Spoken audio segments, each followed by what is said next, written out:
It is my pleasure to introduce Dr. Batmanghelidj.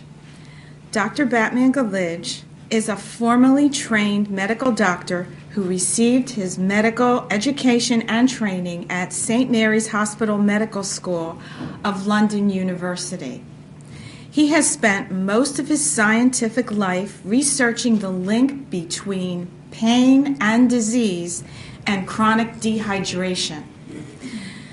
He discovered the healing powers of water 21 years ago when he was serving time as a political prisoner in an Iranian jail.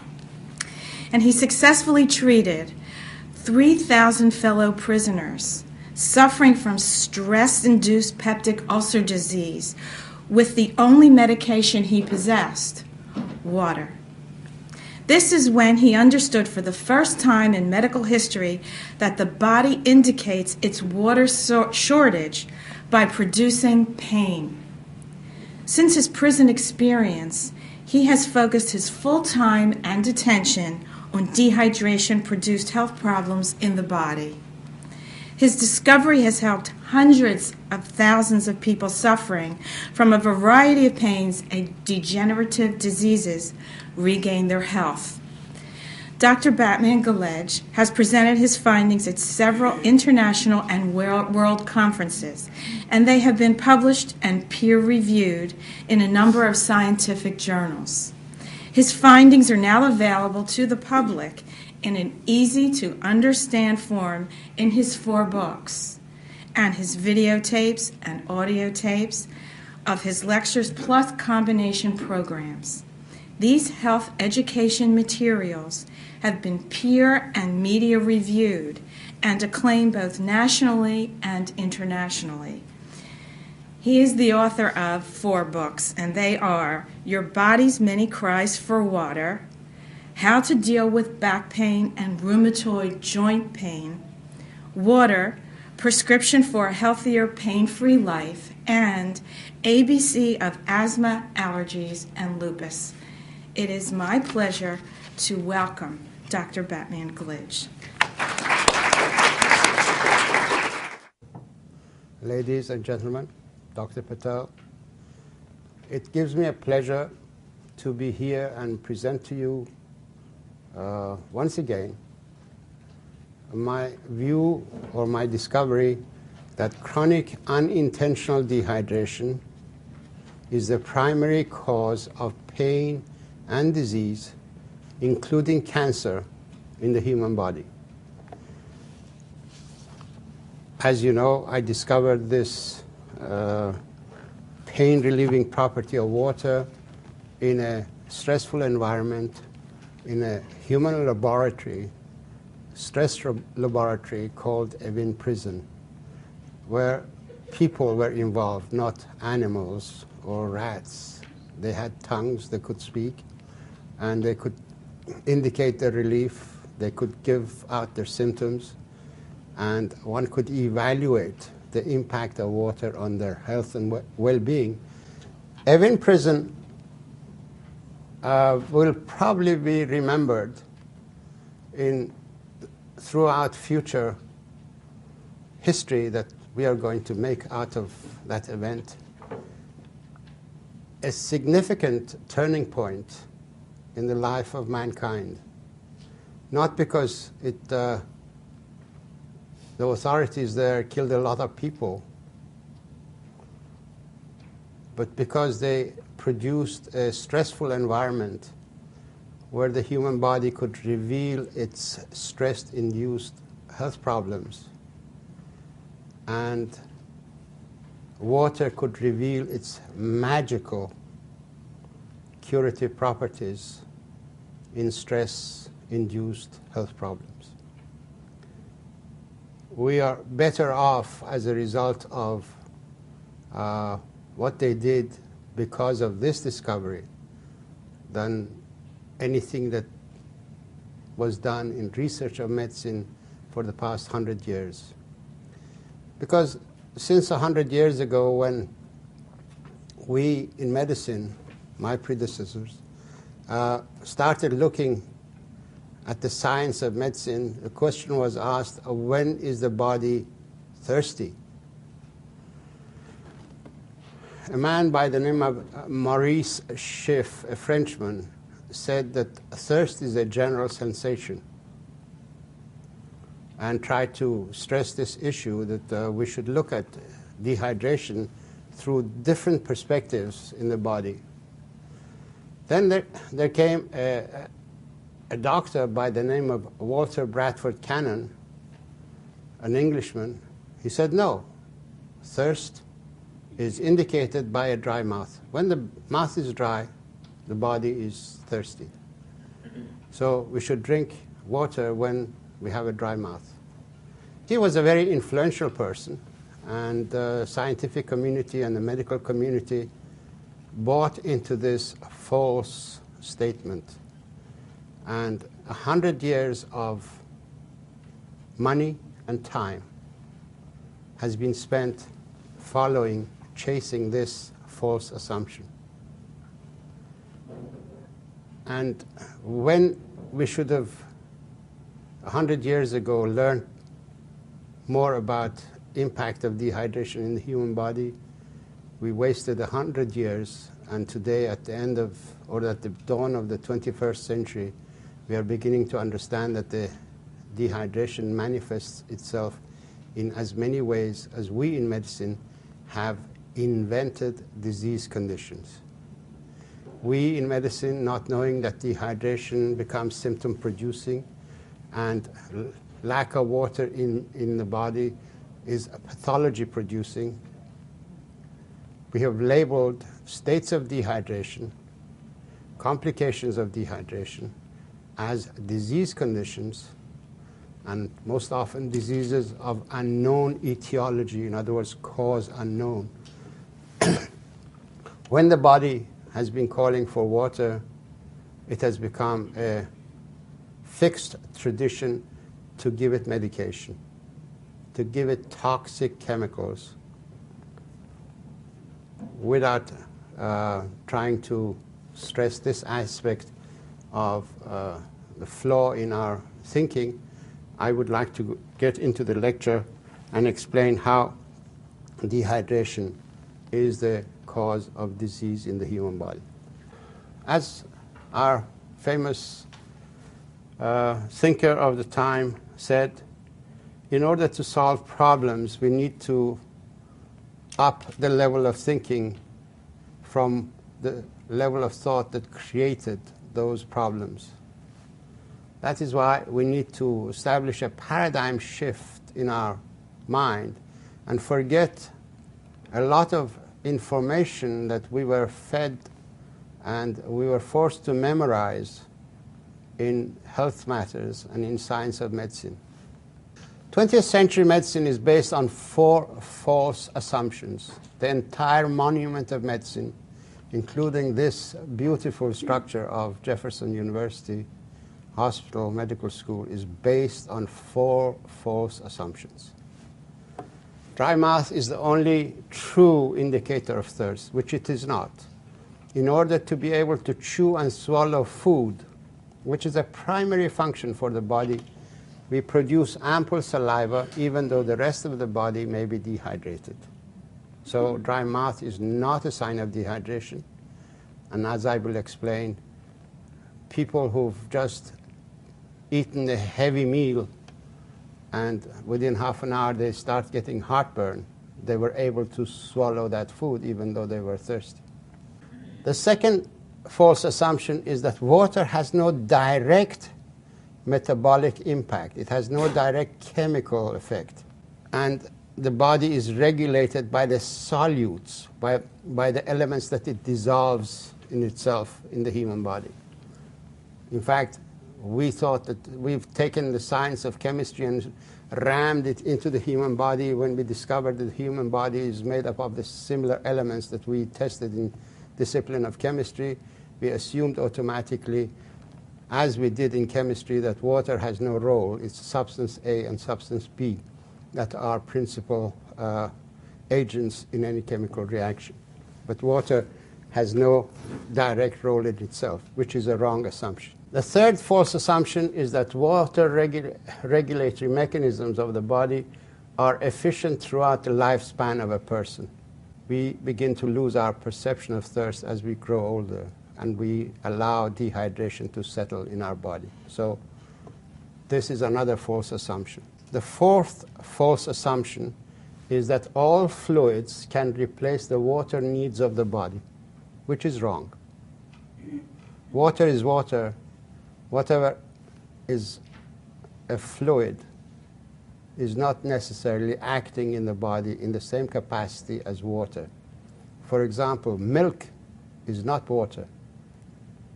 It is food. Caffeine in beverages has its own agenda in the human body. It dehydrates the body. Its effect on the brain and kidneys results in a lot of production of urine. It's going to flush more water out of the out of the body than there is water in the beverage. So when you drink a cup of coffee and it's 200 cc's, your body will begin to lose at least 230, 250, depending on how dehydrated you are and how your body is trying to conserve its water content. But caffeine, the sum total of it is that it dehydrates the body. Caffeine does something else which is absolutely detrimental to the health of any living matter, and that is that it inhibits the enzyme phosphodiesterase, which is essential in memory making. Dr. Patel just now was telling me that he was one of the original discoverers of phosphodiesterase activity, and well, Dr. Patel, caffeine inhibits that enzyme activity. It's been discovered in fruit flies that the fruit flies totally forget their ability to fly off. The art of camouflage is lost, and they become easy prey to whatever is about to eat them. In fact, coffee plant is using caffeine as a chemical warfare, because once any predator would eat the coffee bean, which is supposed to generate the next species of the coffee plant in the soil, it's enzymes that will allow it to remember when to camouflage, when to be alert, to be responsive and reactive and quick and agile. That ability will go, and that critter or whatever eats it will become prey to its own predator, and that is how the coffee plant defends itself or its next generation species. Now we take this seed, bean, extract its caffeine, concentrate it, and give it to our people in the form of coffee, and strongly brewed coffee, and 1 cup of Starbucks coffee contains 180 milligrams of this poisonous material. And as you can see in the society, Starbucks coffee shops are mushrooming all over the place, and you can see 10 years from now how stupid we will become by following this fashion of sitting at the counter of Starbucks or any coffee shop. I'm not zeroing on Starbucks, but they make the strongest coffee, so they claim anyway. So this is a problem in our society that people don't realize. Caffeine is a stupefying element. It is designed to do that. Now we give this caffeine to our children. Rate of consumption of caffeine-containing beverages has shot up. It is now 64 gallons per person per year. And children as young as 1.5 to 2 years are given sodas. Older people in hospitals, instead of water, are given sodas. So you can imagine how our society is suffering because we don't understand the difference between fluids and water. Now, on top of caffeine, we are now producing diet sodas which contain this substance called aspartame as artificial sweetener, with the false assumption that anything that doesn't have energy and is sweet is okay, because the body is only storing energy that it gets in the form of sugar when we drink these beverages. Well, the false assumption is that we are not fooling the body, we are fooling our pockets and our health and our understanding of the human body. Because the human brain is a magnificent computer. It calculates and computes the intensity of sweetness, and to the nearest energy unit, it calculates the extent of energy that is arrived by the sweetness of the element that you've swallowed.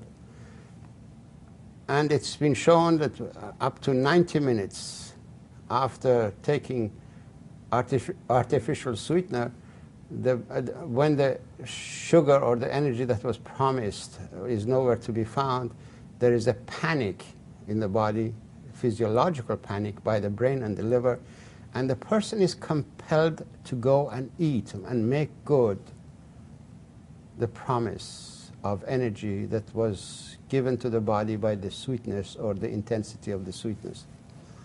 It's been shown that people go and eat heavily after taking artificial sweetener. So all these people who carry this can of soda with them in order to not put on weight, they're actually doing the reverse. They are adding weight to their body.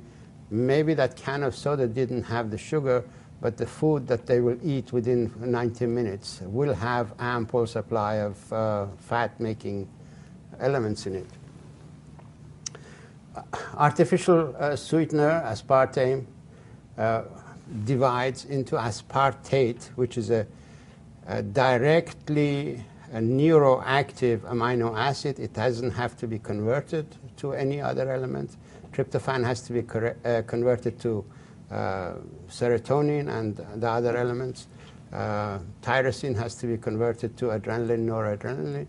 But aspartate doesn't have to be converted to anything. It's directly active on the reproductive centers of the brain. So we become vulnerable as a result of taking this active element by giving false starts to the reproductive system in the body. Aspartame has been recognized to give seizures. I presume it is the impact of aspartate amino acid directly on the brain.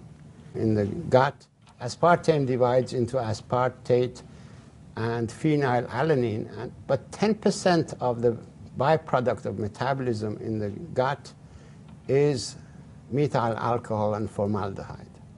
So the more people drink artificial sweeteners, the more they are vulnerable to the toxicity of formaldehyde and methyl alcohol. And it has been now recognized that this element is responsible for a lot of retinal damage and visual impairment. So artificial sweetener is directly involved in eye problems. And the next one is that a lot of people who take this material become oversensitive to sense of smell. These are only highlights of the impact of this artificial sweetener. Unfortunately, this element is used in over 5,000 recipes, and we are causing a hell of a lot of damage to our body by taking this artificial sweetener. As a result of these false assumptions, we have created modern voodoo medicine of the 20th century. We use biohazardous chemicals to treat dehydration of the human body. No wonder that recently there were articles, you've all seen them, that these prescription medications, even though if taken according to the instructions of the physician, make more than 2 million people sicker and kill a few 100,000 people every year. That is according to prescription, not how many mistakes are made in using prescription medication. We've produced a cost-intensive and cost-escalating sick care system because the system can only survive and thrive if people are sick.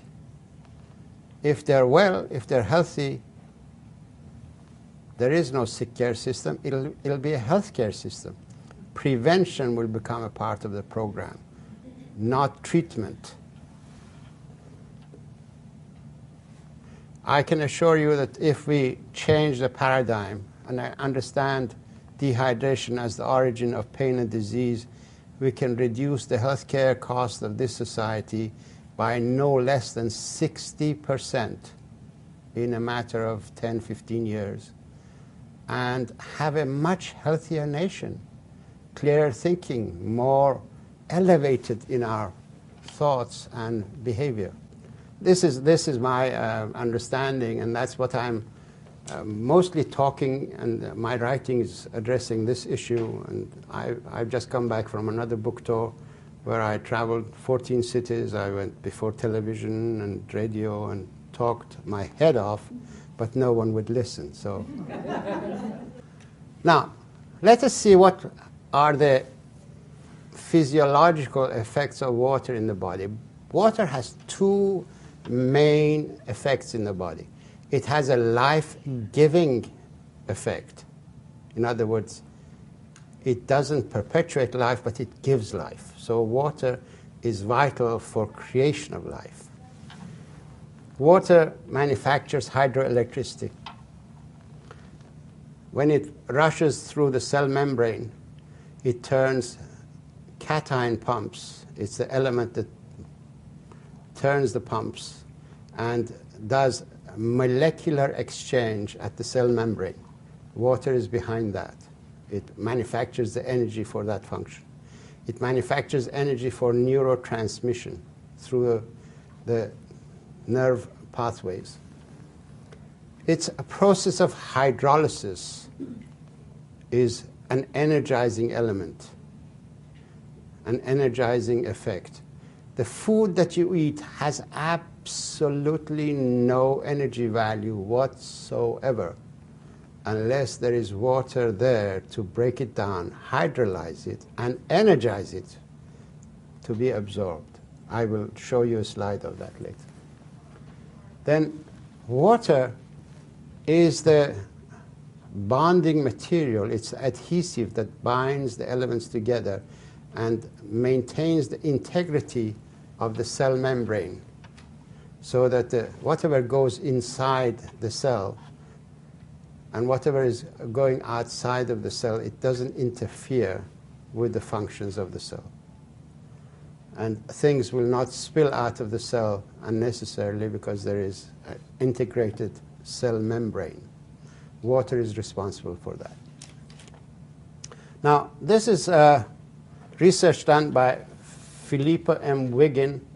The source of energy for cation transport, or ATP synthesis, this is energy manufacturing mechanism, lies in increase in chemical potentials with increasing hydration of small cations and polyphosphate anions in the highly structured interfacial aqueous phase of the two phosphorylated intermediates. In other words, water is responsible for bringing about ATP synthesis. Water is the source of energy. Good, I'm glad. Who knew that? Who was it that knew that? Raise your hand. Okay. Now, also, water produces high heat of activation at the cell membrane. This is a very important information. Heat is a source of energy. We all know that, okay?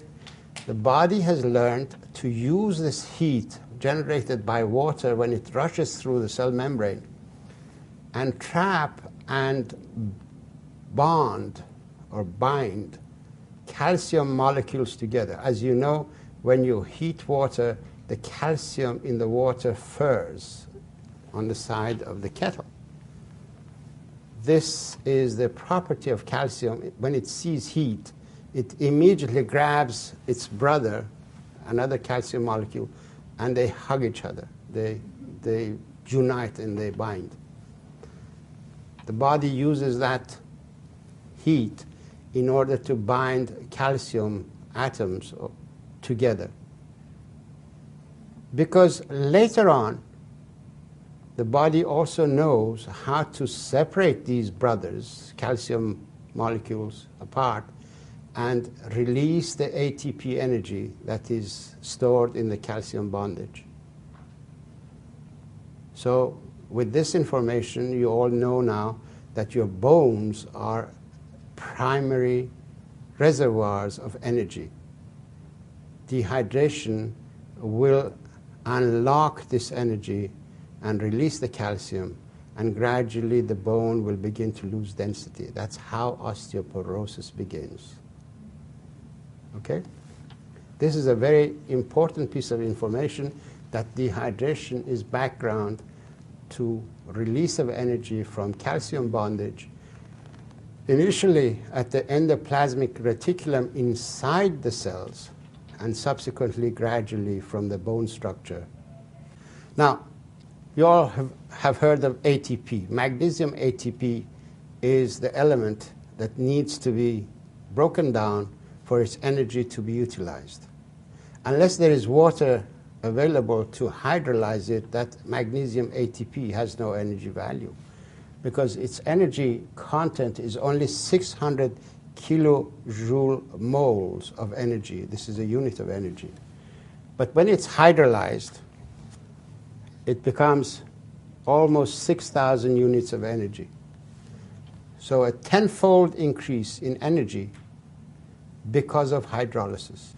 And this guy here, hydrogen ion, which has 1,168 kilojoule moles of energy in each reaction, is there to be tapped into. It's available straight away.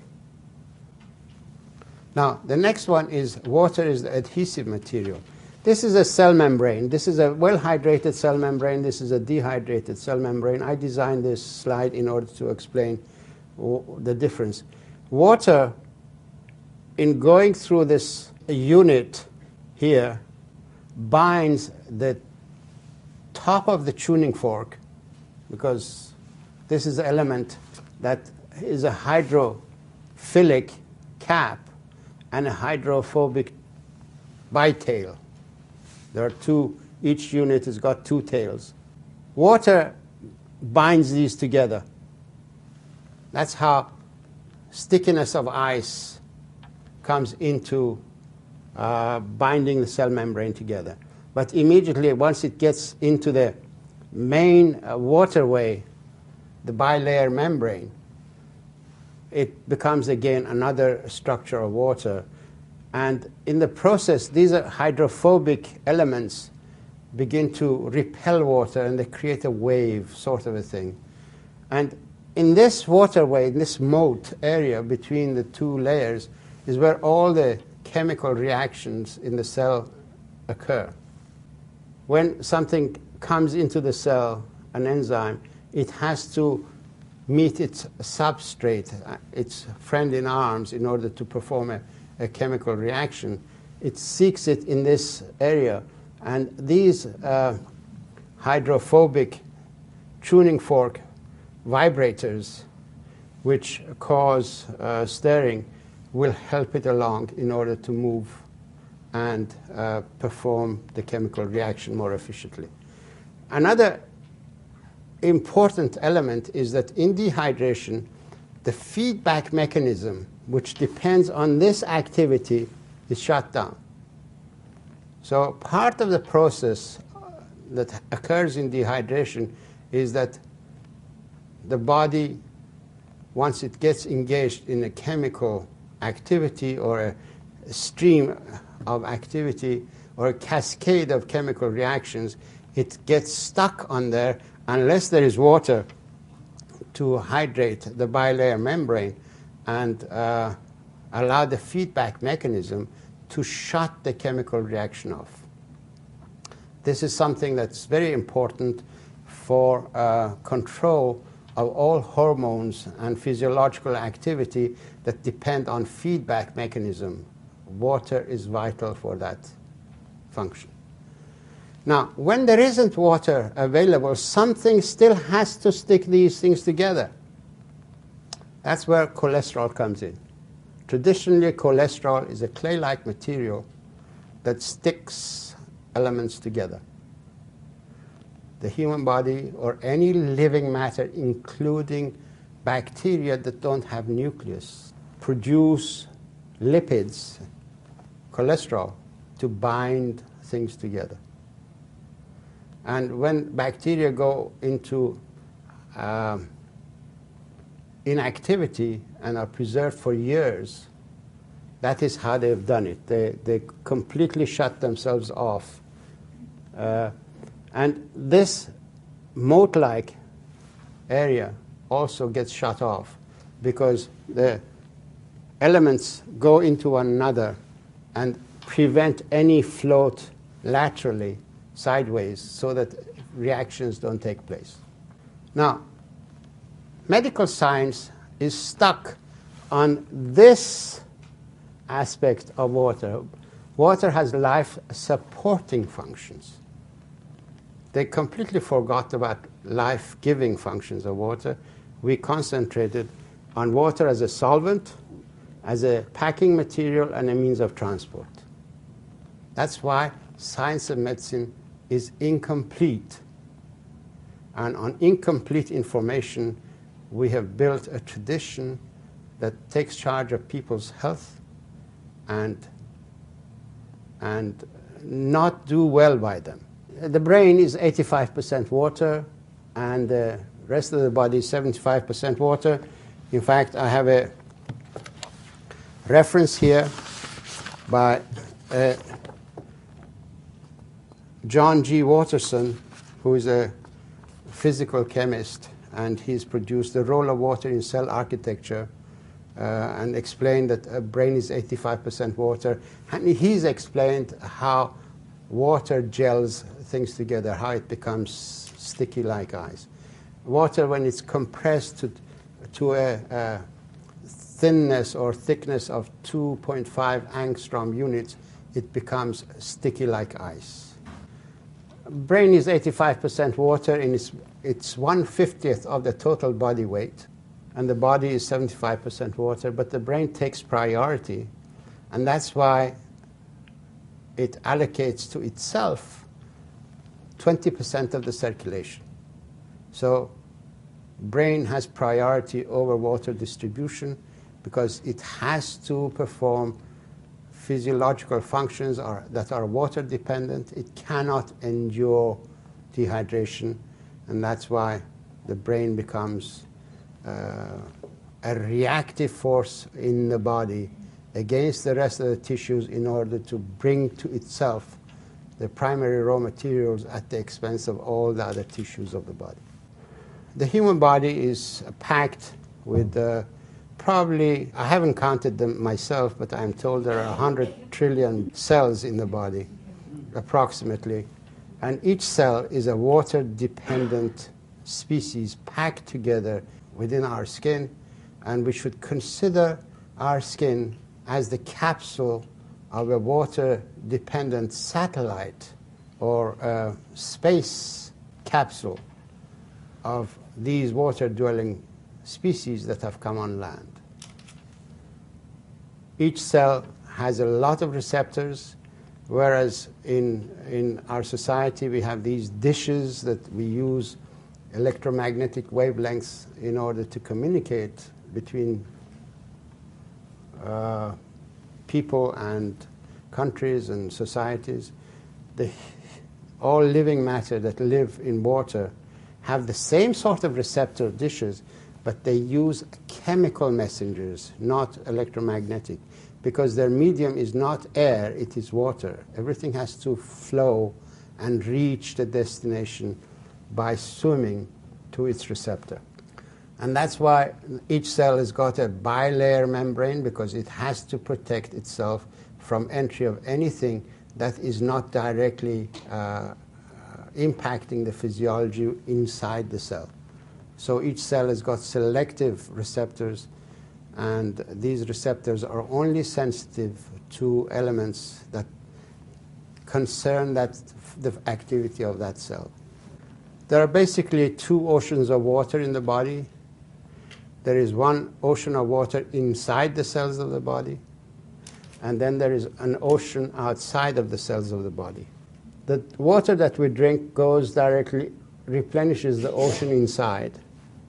The salt that we take maintains some of the water outside of the cells and balances these two oceans. These two oceans have to be in balance at all times, just like the Atlantic and the Pacific.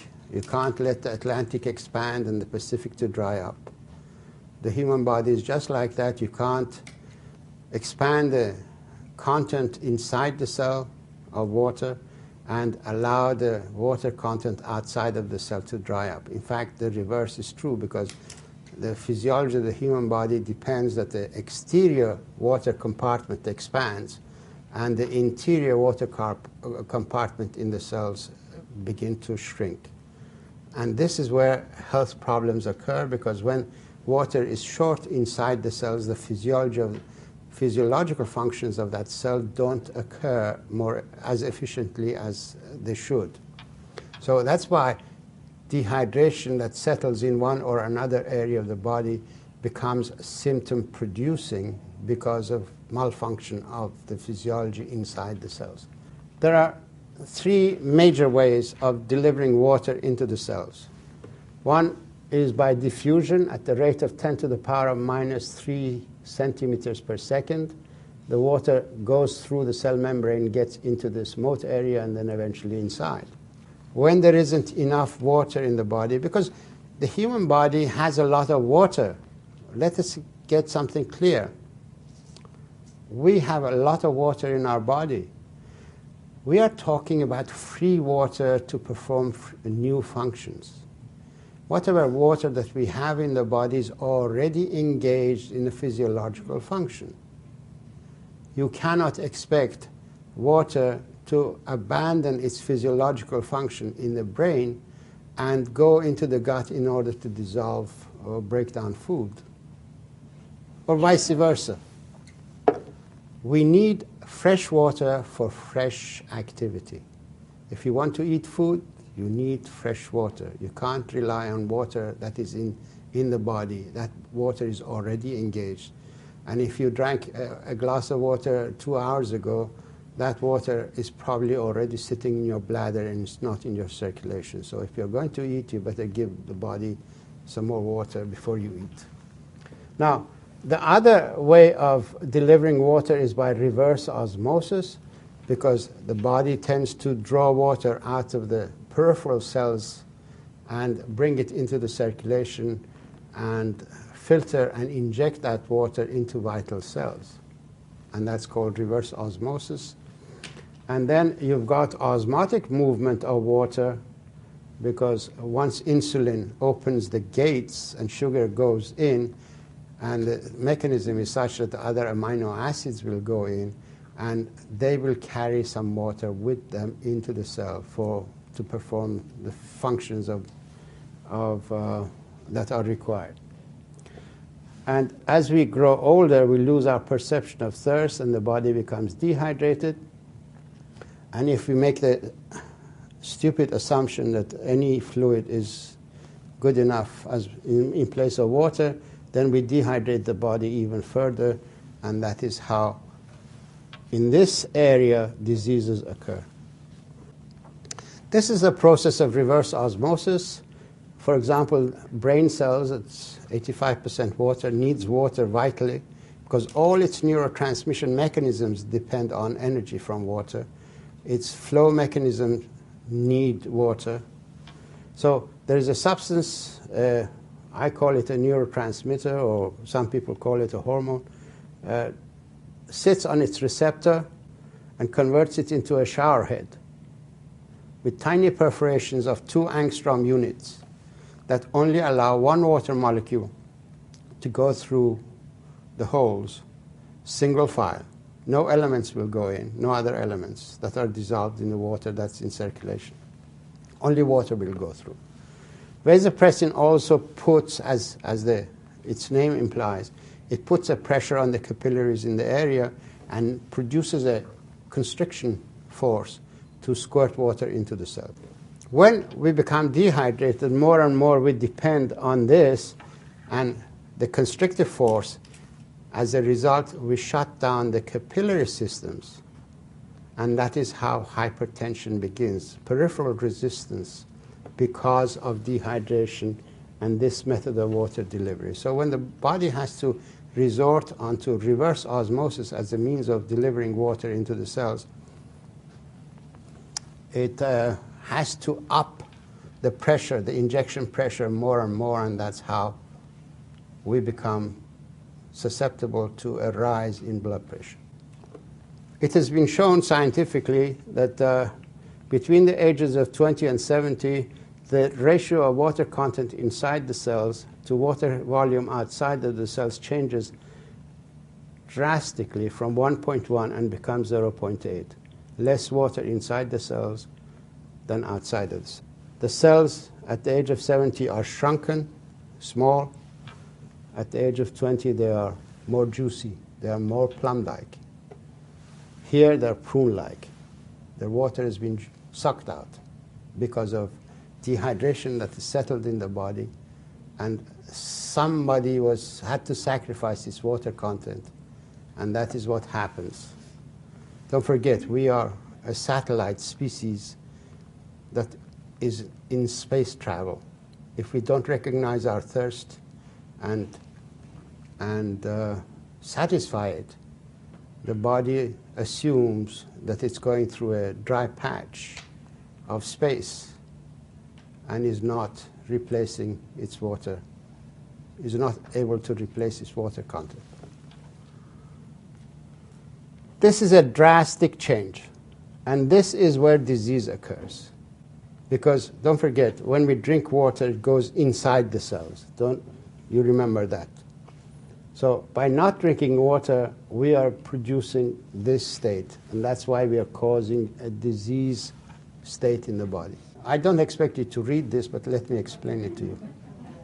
When I researched water in cure of peptic ulcer disease, and after treating 3,000 or more cases, I realized that these people were thirsty, and we have labeled thirst as a disease condition. I needed to find out why. All of a sudden it occurred to me that the pharmaceutical industry insists on blocking the action of histamine in peptic ulcer disease. That's why they've got H2 blockers, and such as Tagamet and Zantag. Why are they doing this, I said. And I started researching. Immediately I discovered that histamine is the main neurotransmitter in charge of water regulation and drought management programs of the body. So whatever action histamine is taking in the body, it is to cope with drought. So whatever symptoms it's producing are symptoms of dehydration and drought. That was the breakthrough in my work, and that is what I presented at the Anti-Cancer Conference in 1987. And I explained that dehydration is the origin of pain and disease, including cancer.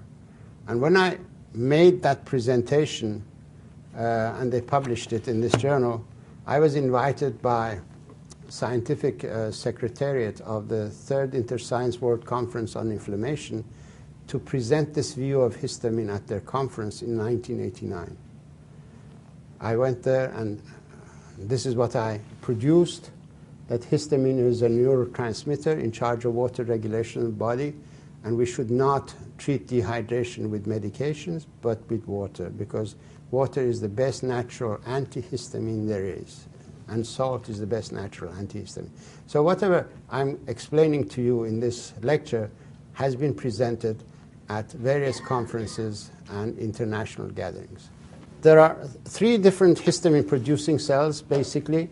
As a neurotransmitter, the brain cells, some aspects of the brain cells are producing histamine. Then we have the mast cells, and then we have basophils that circulate. Mast cells are basically stationary histamine-producing cells, and basophils are the ones that circulate in blood. But by the virtue of possessing histamine-producing properties, they're all to be considered as neurons, as brain cells or extensions of brain cells. So mast cells become brain cells locally, and it has been shown that also nerve grows towards them. So in other words, they're connected to a nervous system in the tissues. And then you've got the basophils that circulate. Water and salt are the best natural antihistamines. Not that we want to get rid of histamine, but we want to allay its anxiety that there is no water in the body, so that it doesn't overreact, because histamine can become very insistent. It is a ruthless neurotransmitter because survival depends on a very strict rationing system, and histamine exercises that strict rationing system in the body when it's dehydrated. Histamine is with us from minute one of life. This is a just fertilized ovum before it divides into two daughter cells in order to become two new cells that give life to a human body. This cell has got histamine releasing properties. So histamine is a very important element in our lives from minute one of life. It regulates the cation exchange in the cell. It liberates energy for cation exchange. When water is not around, it brings circulation to the area in order for the cell to expand 75% of its volume in water before it can divide. Between the ages of minute 1 to 9 months, histamine regulates, and with growth hormone and mother's hormones, regulates the water intake of the cell, and of course placental hormones. And after childbirth, growth hormone and histamine, and at the age of 25 onwards, we lose growth hormone, but histamine is still active. We gradually lose growth hormone, and we lose our perception of thirst because of our lifestyle problems, and we gradually become dehydrated because there isn't a growth hormone there. But if we stimulate, if we take water on a regular basis and stimulate a tryptophan transport across the blood-brain barrier and manufacture serotonin, growth hormone is directly under the influence of serotonin. So growth hormone production will continue as long as we are hydrated. So what is the message of all this? It's persistent dehydration that causes pain and disease in the human body. Persistent unintentional dehydration reveals itself in as many ways as we in medicine have labeled as disease conditions. The new medical truth is you're not sick, you're thirsty. Don't treat thirst with medication. Now the question arises, if someone had just arrived and hadn't heard me talking, and or they were stuck on a question that's been bothering them for some time, how come water and salt act as medication in so many health problems? The answer is because they correct persistent dehydration inside all cells of the body. In dehydration, by the way, these are slides that permission was given to me to use by Elan Sun Star from Hawaii. They're magnificent slides of water And this artist has focused on water for some time and produced a lot of good slides. And I've been given permission to use them in this capacity. Most important amino acids are used as antioxidants in dehydration. You've seen these field johns or the toilet on board the planes. When there isn't water, they use these chemicals to deodorize and sanitize the refuse that enters into the thing when there is no drainage system. Field johns the same. In the human body, when there isn't enough water to wash the toxic waste away and carry it away from the interior of the cells and exterior of environment of important cells, something has to neutralize this toxic waste. The human body has learned to waste some of its own elements. Tryptophan, tyrosine, methionine, cysteine, and histidine become depleted as a result of dehydration, because some of these are used as antioxidants. They neutralize they take the brunt of the acidity and the chemical toxic, molecular toxic waste. Now, we come to the importance of salt, because we talked about water in the cell, inside the cells. Now, salt has to be there in order to expand the volume of water outside of the cells. And it has many functions. It is involved in nerve cell communication. Sodium-potassium pump is involved in transmission of messages throughout the body in the nerve pathways. It is vital for absorption of food. The sodium-potassium pump is vital for absorption of all the food elements. It clears lungs. It hydrates the lung tissue. It charge shields mucus, and mucus becomes watery and becomes much easier to get rid of. Prevents muscle cramps, because it takes the acid out of the cells, muscle cells. Also, because it expands the circulation to the muscles, and the toxic waste can be washed away. So it is vital for cramps. It is vital for maintaining the structure of bone, because when salt is there, the body manufactures hydroelectricity and doesn't need to tap into the calcium bondage in the bone structure. Not only that, but bone is a reservoir for salt. It is, in fact, the salt crystals. 27% of the reserves of the salt of the body is stored in the bones. It is salt crystal that gives bone its firmness and hardness. In other words, osteoporosis and osteoarthritis eventually is caused by salt deficiency as we come. Salt is vital for sleep. Anytime you can't sleep, if you drink a glass of water and put a tiny pinch of salt on your tongue, you will fall into a baby sleep for at least 4 hours without any problem. I had an experience, so that you don't think that this is a very recent thing. In 1963, I went on pilgrimage to Mecca. I was brought up as a Muslim, but I believe in all religions, so I'm faithful to all of them. Because I believe in God, and they're all His teaching. They carry His teaching.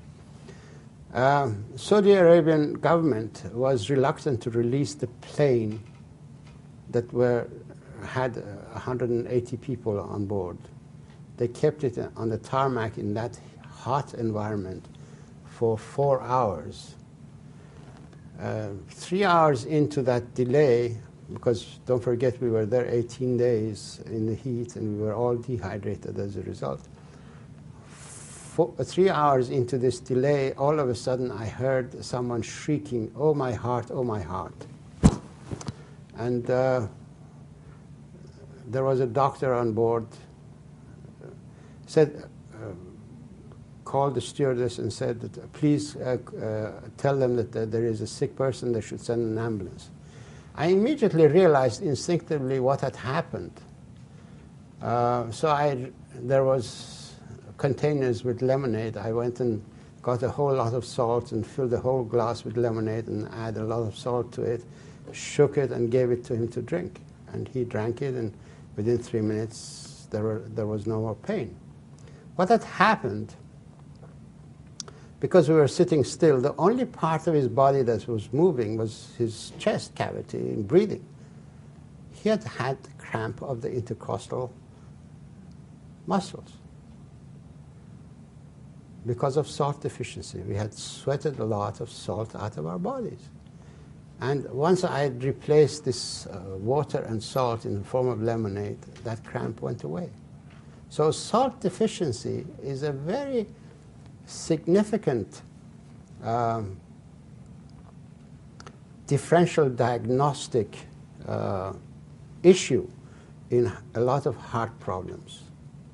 A lot of these all of a sudden pains may be produced by dehydration, as I have experienced.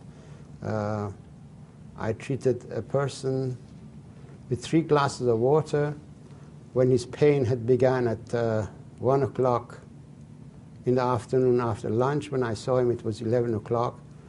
He was in real, almost semi-comatose state from pain.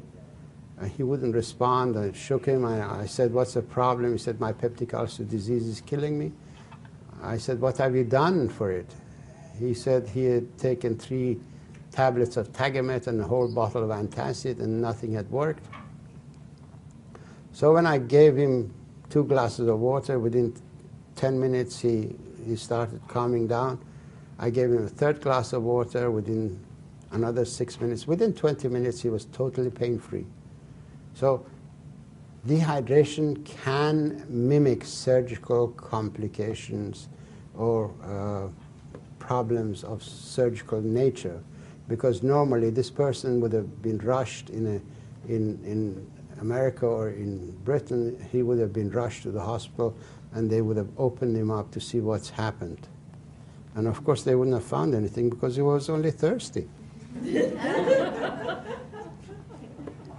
Salt is vital in extracting acidity out of the cells. In cation exchange, what happens? Sodium goes into the cell and hydrogen ion comes out. This is a silent activity. Then potassium goes into the cell and sodium comes out. So this is a cation exchange mechanism that you need salt in order to extract excess acid out of the interior of the cells and reduce, or rather take the acidity out and make the internal environment of the cell alkaline. Brain cells perform this function by having a lot of salt in their environment, because cerebrospinal fluid is no less than a very salty ocean of water around the brain. Salt is essential for balancing blood sugar. Osmotically, when there isn't enough salt, the design of the body is such that its sugar level goes up in order to osmotically draw water out of the cells and make it available for the brain, because the brain doesn't need insulin in order to metabolize the excess sugar. And water is essential for hydroelectric energy. Salt is vital for essential absorption of essential minerals.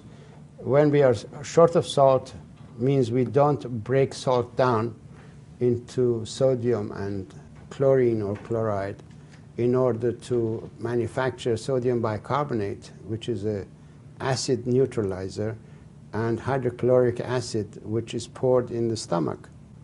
Hydrochloric acid is vital for absorption of the essential minerals.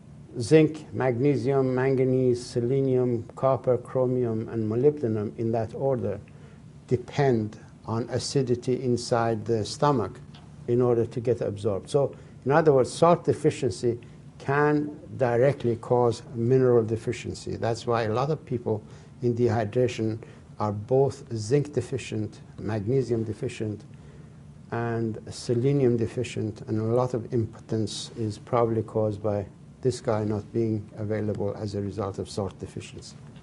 Water is vital. Salt and water are vital elements for integrity of the brain function.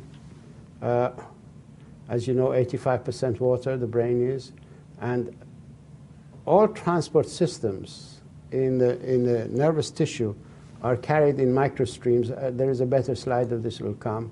So dehydration is responsible for loss of essential amino acids and minerals, which are ultimately the cause of a whole lot of neurological disorders and brain damage.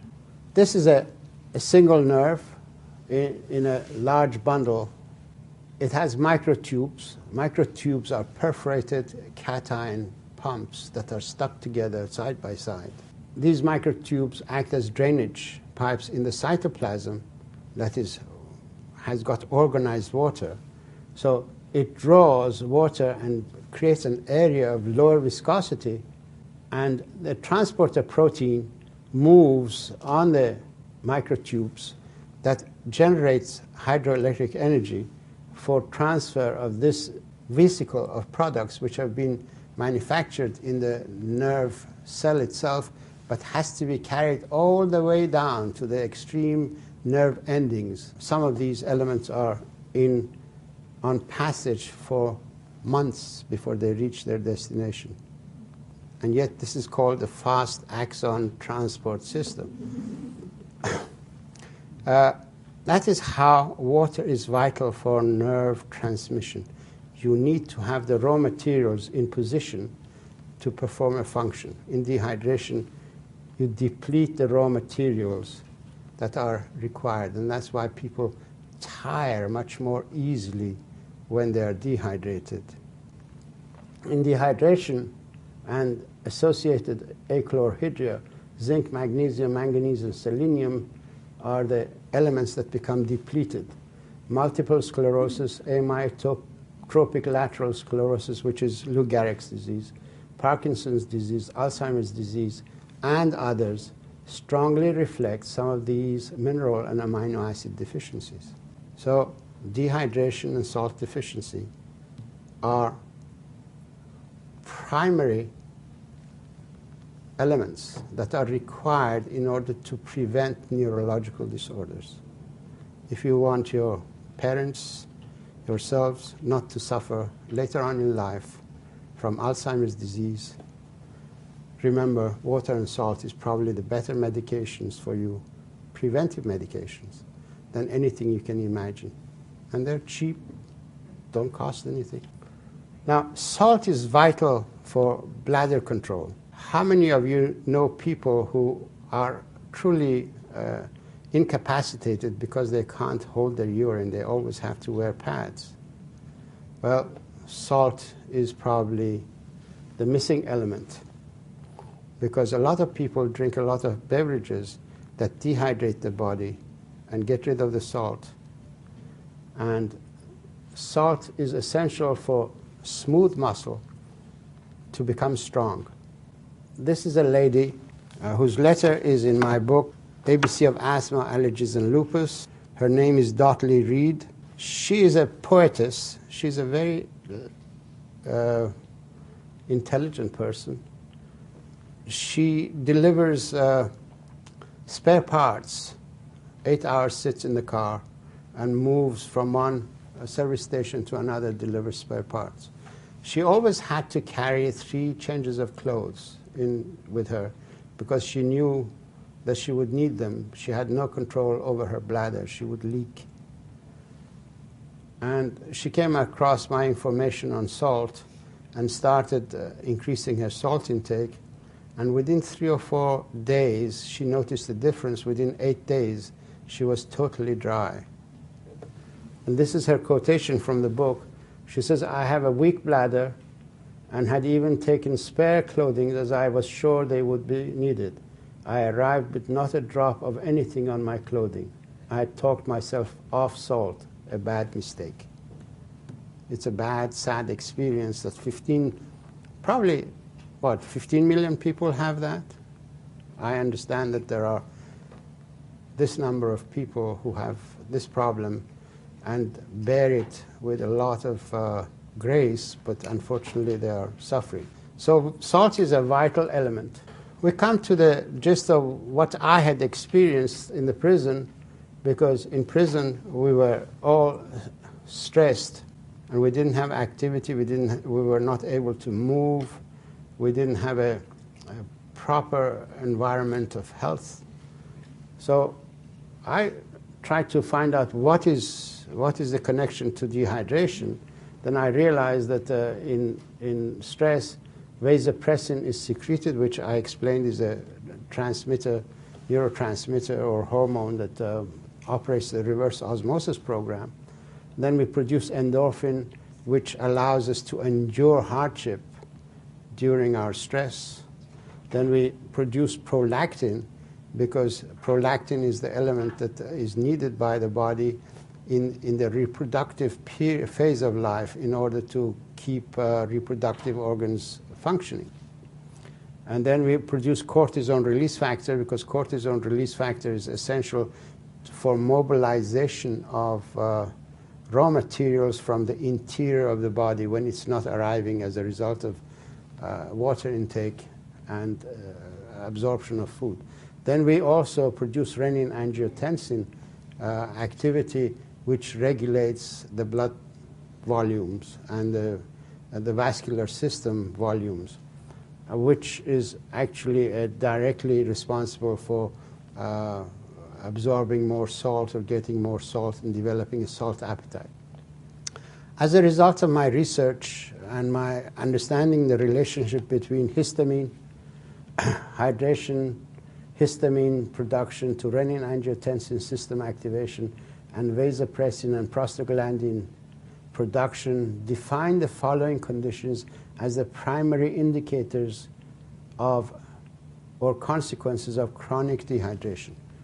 This is not a leap of faith, it's an actual fact that when you are dehydrated, those elements become secreted, and this relationship, because of our knowledge of medicine, have to be assumed to be produced by dehydration. Dehydration manifests itself in the body by 4 different ways.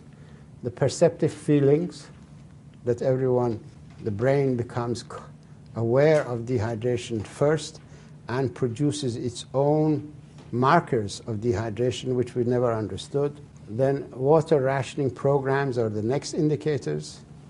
And then we have crisis calls of the body for water and disease complications. These 4 stages of dehydration in the body are now understandable. We need to become more aware of them as we go along. And if we come across people who have these problems, we can tell them easily that they're not sick, they're just thirsty. Go and hydrate the body. Feeling tired is a sign of dehydration. When you haven't done a good day's work and you're tired, first thing in the morning you wake up, you're tired. You have no energy to get out of bed. You're dehydrated.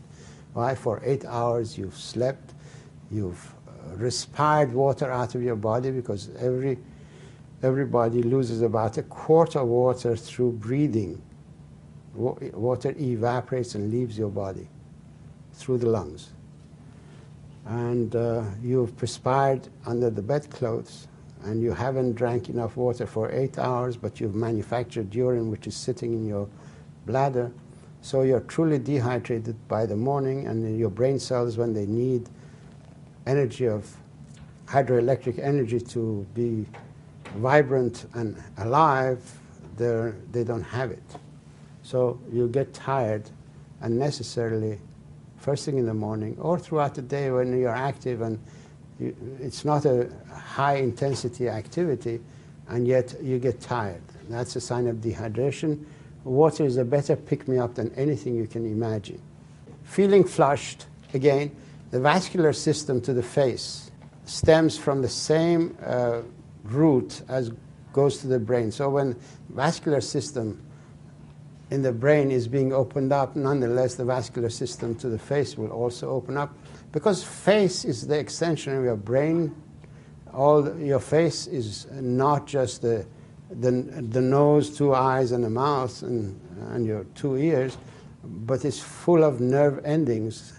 Your face is in fact a receptor dish that's connected to your brain, and it reads its environment constantly.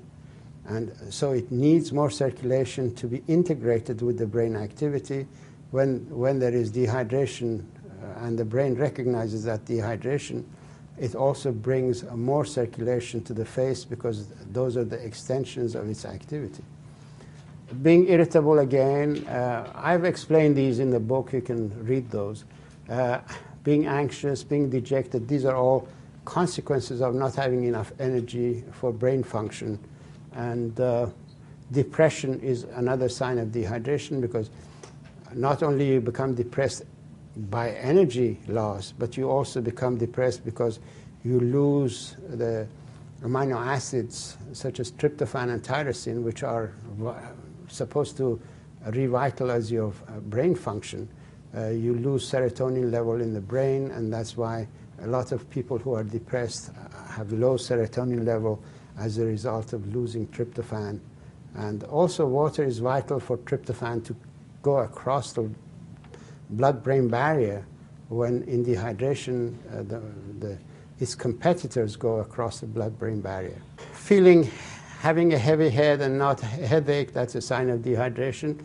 Cravings, alcohol, cigarettes, drugs, dehydration cravings. You need to increase water intake, and you can kick off any habit. Then we have the water drought management programs of the body: asthma, allergies, hypertension, old age diabetes, and autoimmune disease. These are all signs that the body is in crisis drought and resource management. One of the areas where drought management hits us in our society is asthma. It affects 17 million people. 15 million children suffer from asthma because lungs are where you lose water. Lung tissue can become very dried up when you take rush wind into the lungs, and rush wind plus all the water vapor that can leave out of the lungs. And unless there is water coming from the base to rehydrate the lung tissue, which is very delicate, and these air sacs are very thin membranes, could immediately become dried up and brittle, very much like washings that you put on the line in order to dry them up in the wind.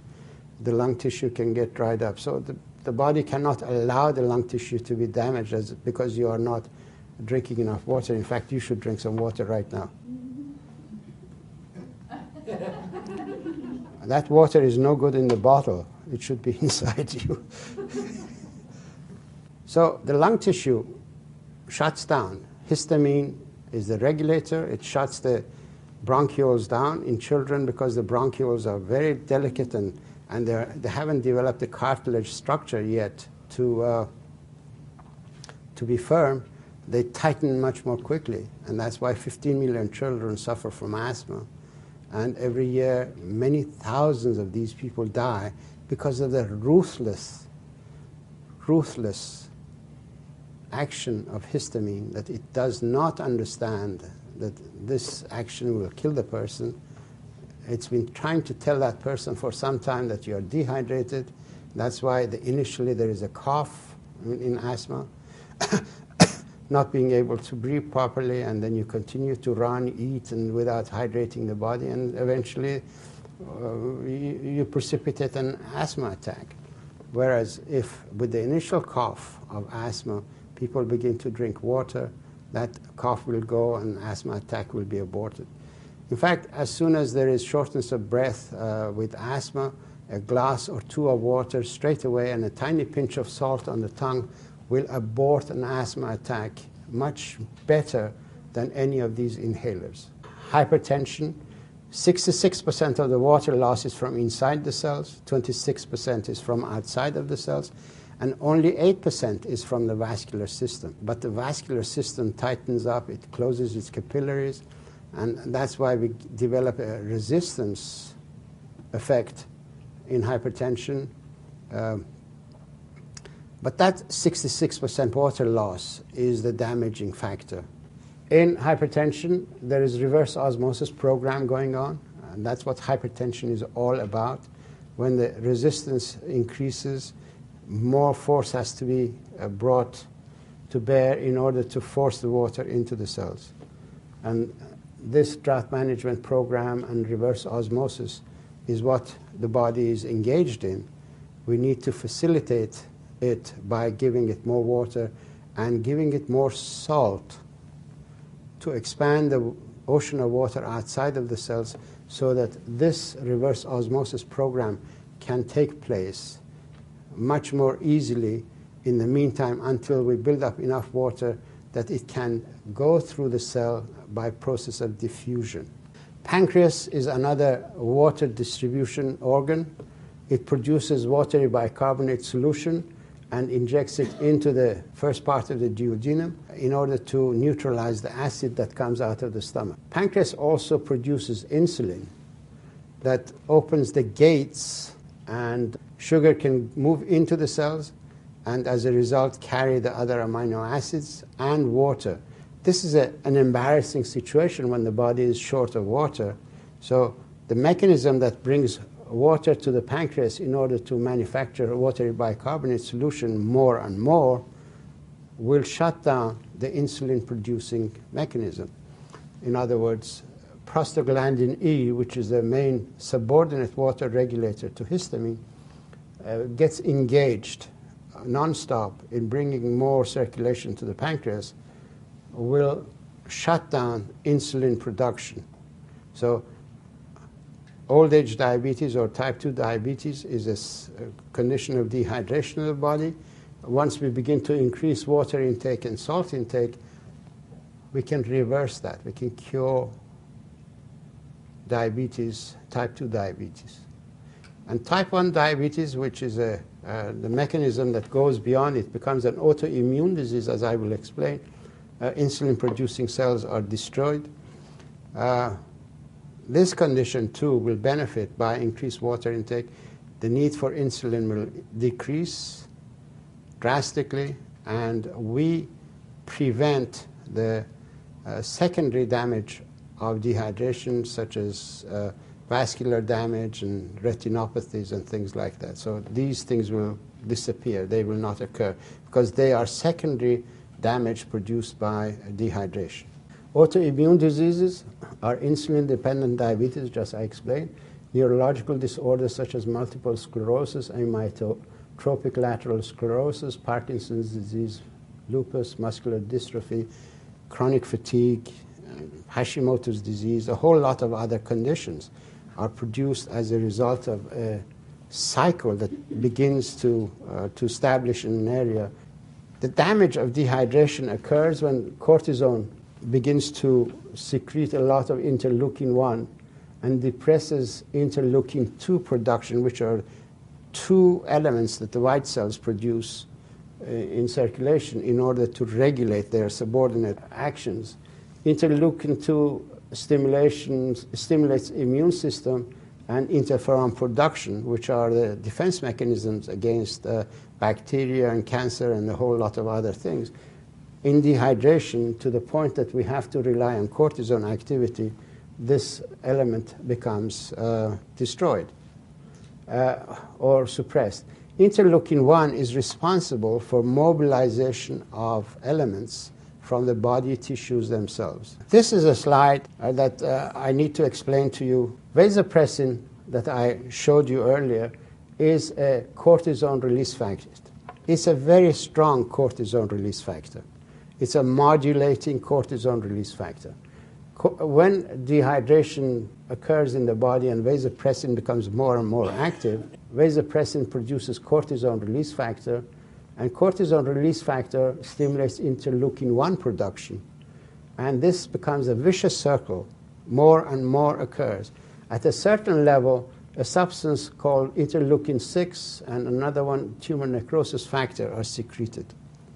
These are the elements that take cells out of the system, they break them down, they fragment the interior of the cells, and the nucleus is broken down into segments that are refloated into the system and picked up by other tissues as primary raw materials that have already been manufactured in one or another capacity. It's like when a car is broken down, you take the carburetor of one car and put it in another car. These elements that are broken from the DNA are being used in other capacities. Now, interleukin-6 and tumor necrosis factor stimulate proteases in the body, and this is a part of the remanufacturing process. But if it gets stuck on the job with dehydration, it continues to the point of producing DNA damage and RNA damage and fragmenting more and more cells.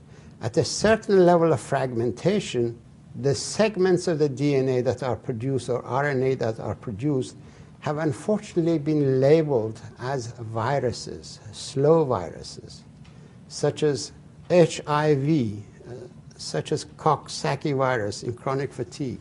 In AIDS, when they cultured the cells that are producing AIDS, they gave the cells interleukin-6 extensively and harvested the virus. So they were fragmenting the DNA. That's what interleukin-6 does.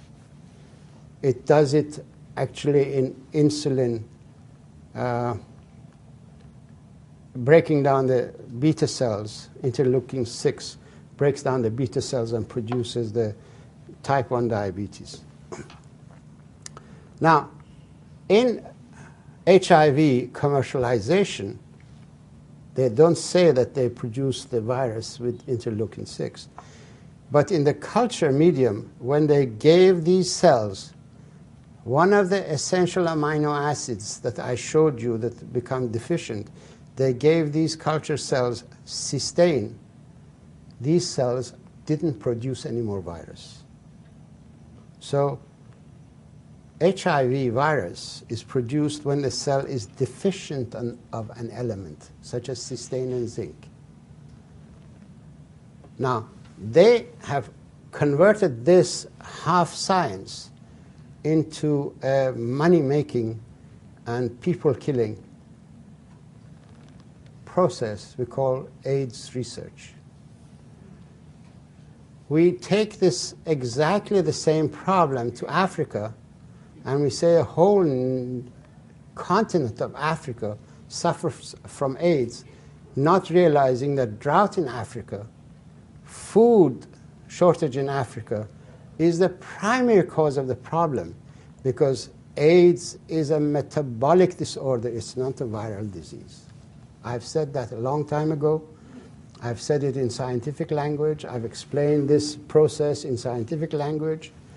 And the section is in my book, Your Body's Many Cries for Water. It is on my website, watercure.com, so that the world will know AIDS is a fraud. Position on AIDS is a fraud. The pharmaceutical industry is perpetrating fraud against society. And scientists are allowing it because they don't think. They buy whatever pharmaceutical industry says, hook, line, and sinker. Now, these slow viruses occur as a result of resource deficiencies. If we correct the metabolic problem,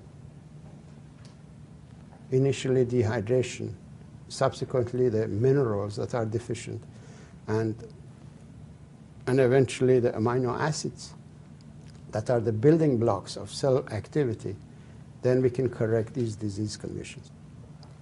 The emergency calls of the body are early morning sickness of pregnancy, dyspeptic pain, migraine, headaches, angina, rheumatoid joint pain, back pain, intermittent leg pain, colitis pain, and fibromyalgic pain.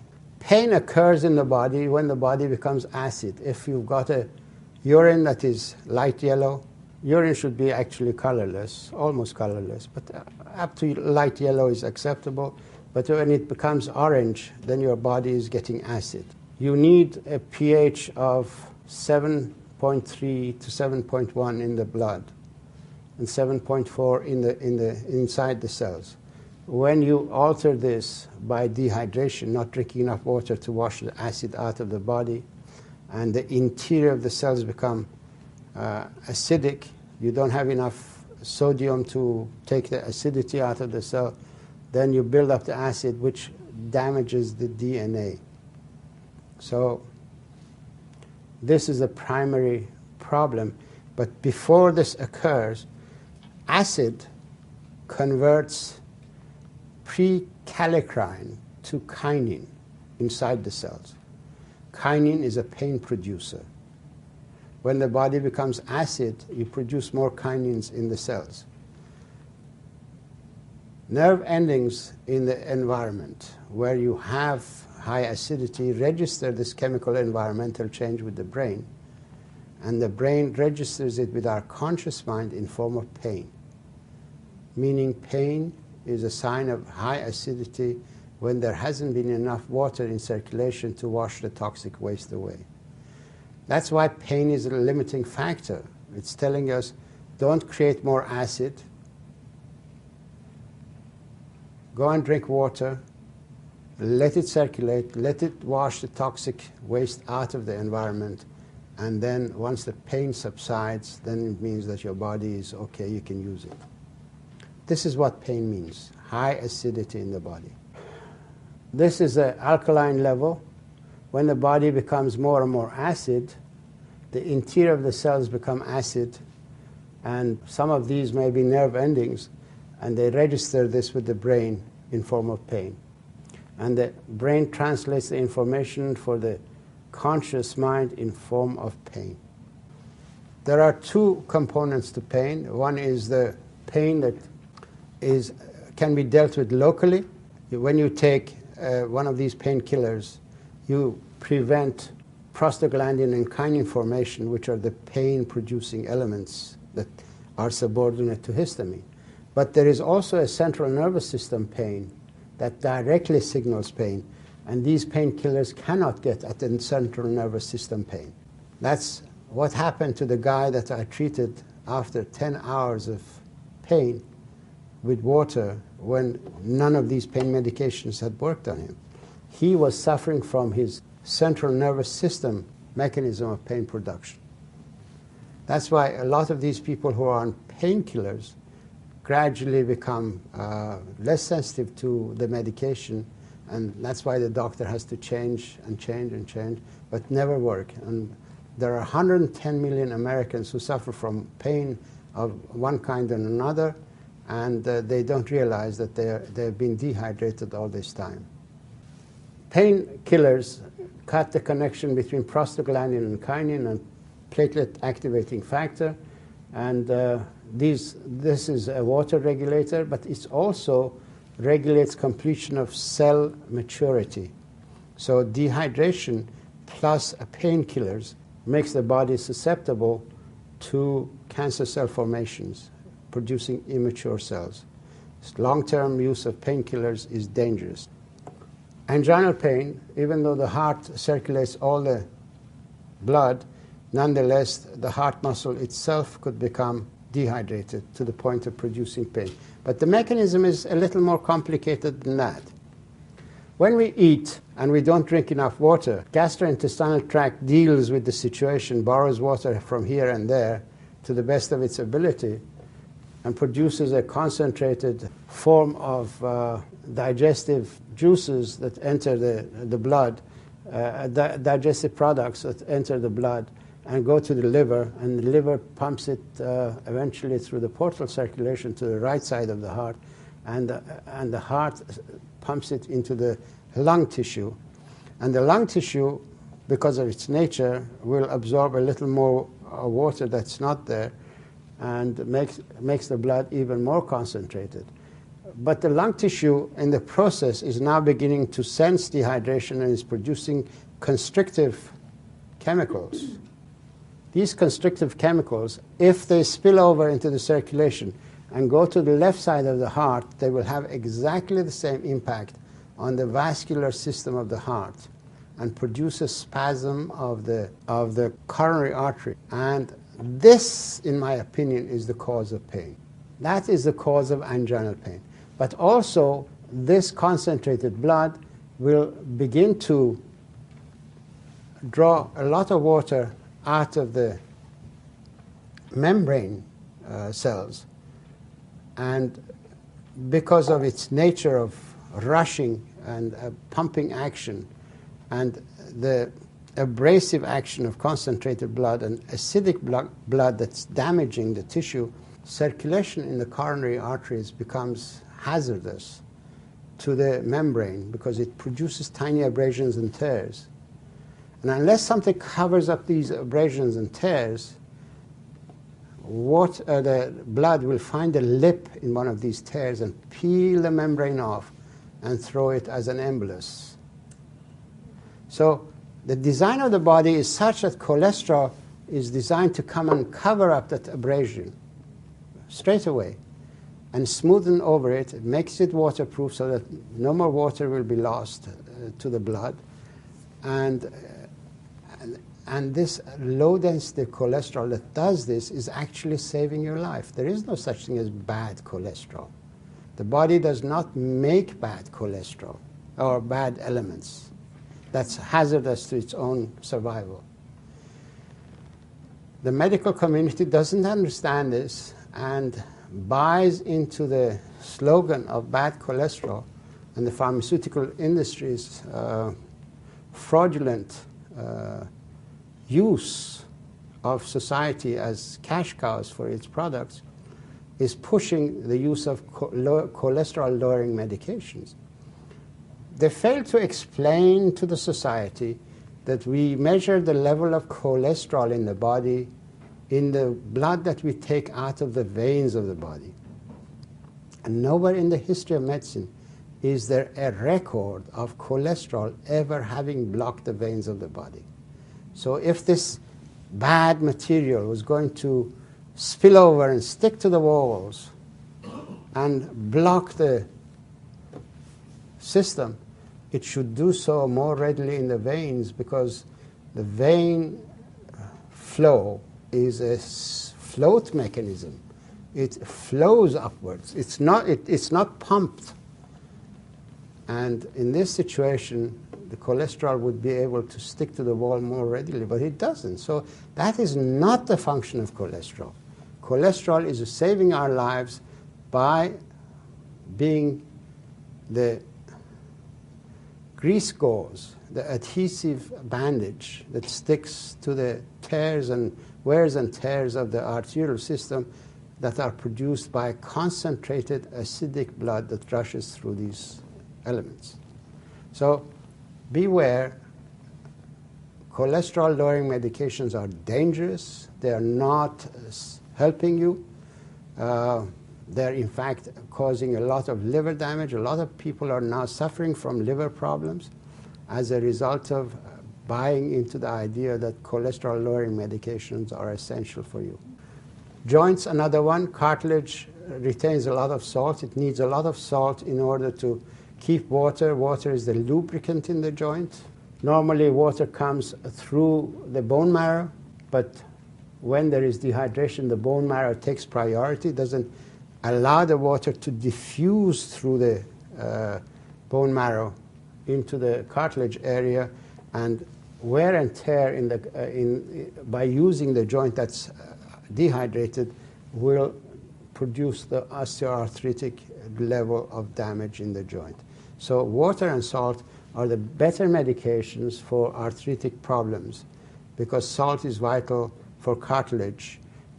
Cartilage and the discs of the back, spinal column, retain a lot of salt in their structure and maintain a lot of water, and that's why these elements are not only the lubricants, but they are the shock-absorbing elements. Now, complications of dehydration, raised cholesterol that I explained, heart failure that I tried to explain, chronic fatigue that I did try to explain, cancers, multiple sclerosis, osteoarthritis, and so on and so on. Cholesterol, I explained, becomes the adhesive material that sticks the cell together. If cholesterol wasn't there, this cell would die very quickly. It'll disintegrate. Cholesterol has other functions. It converts to, under the influence of sunlight, converts to vitamin D. Vitamin D goes through the cell membrane on its receptor its tail sticks out, calcium sticks to the tail of the vitamin D, and all the other elements stick to the tail of the calcium, and the whole thing is taken in as a train, as a food train.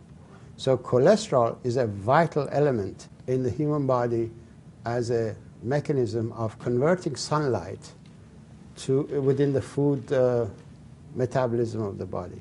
So sunlight is absolutely essential. So people who've got high cholesterol, it means that they're actually low in energy level. They need to go out in the sunlight and get a little more of their cholesterol converted to vitamin D and enhance their food chain activity. By the way, cholesterol is also the element from which all the hormones are made. Cholesterol is the element that the body uses as an insulating membrane on all its nervous tissue. So cholesterol has got a monumental role in the human body. There is absolutely no such thing as bad cholesterol. The idiots who use it should be hanged. Cancer. As I explained, I presented at the cancer conference the explanation that cancer in the body is produced by dehydration. And water and salt are better medications for cancer than anything you can imagine. Cancer cells are primitive cells, genetically selfish. In other words, they're unsophisticated cells. Through our cultural development, cells of the body have learned to perform a role within a capacity of function. As we become dehydrated, we reduce that integration of activity, and gradually we force cells to become immature and primitive. They live in anaerobic environment and low oxygen needs. If oxygen reaches cancer cells, it'll kill them. And that's why they've been trying to treat cancer with hyperbaric oxygen, things like that. But the best way is to increase water intake. It will take oxygen to the cancer cells. Cancer cells in culture reveal stem cell properties. In other words, if they don't have to go and take fetal tissue, they can take cancer tissue and produce stem cells. In cell cultures, if they don't give the right deficiencies to the cancer cell, it'll immediately become a stem cell. In order to produce cancer, we need four things that must not be there, or it's a multi-system dysfunction. First and foremost, DNA damage, as I explained. Then we have got a repair mechanism that is deficient. Then we've got receptor downregulation because the cancer cell becomes primitive, and then the immune system suppression. DNA damage is produced by excess acidity in the cell. You've seen these monuments, stone monuments, when pigeons sat on them and the pigeon droppings defaced the monuments. The acid ate into the stone. Now, our cells are less hard than the stone. They get more readily damaged by the hydrogen ion that is produced in the acid environment inside the cell. So there is DNA damage as a result of dehydration. The tripod lysine, tryptophan, lysine is the enzyme that recognizes DNA damage and transcription indiscretions and cells that are not normally integrated into the system, and cuts and splices and repairs the DNA damage, this enzyme system. Now, in dehydration, we lose tryptophan because it's used as an antioxidant. We lose a whole lot of amino acids that in dehydration are sacrificed. So the DNA repair mechanism becomes damaged as a result of dehydration because the elements that should be there are used in another capacity. Then another problem is autonomy of the cell. Histamine produces a lot of calcium release, as I explained, that calcium is being used as an energy source. And individual calciums stimulate protease activity in the cell membranes. And protease activity converts protein kinase C, which is a normal, well-functioning and integrated normal cell, and uses protein kinase C for its activities. Proteases destroy this and convert it into a protein kinase M, which is a much smaller protease that manufactures protein. And this, unfortunately, is an autonomous protein kinase. It doesn't obey commands from outside. Stop producing more of this. The cell doesn't recognize its boundaries. It doesn't have any inhibitory actions on it. It constantly begins to replicate. This is unfortunately as a result of excess calcium activity in the cells. Receptor downregulation, I showed you earlier that all cells have got receptors in their fluid environment. They need that receptor in order to communicate. In dehydration and lack of resources, these receptors are not manufactured anymore. So the cells don't become integrated anymore. They are less integrated. And as a result of that, the cell becomes autonomous. There is no controlling mechanism to stop it from excess activity. Then we've got the interleukin-1 activity, which continues to break down tissues.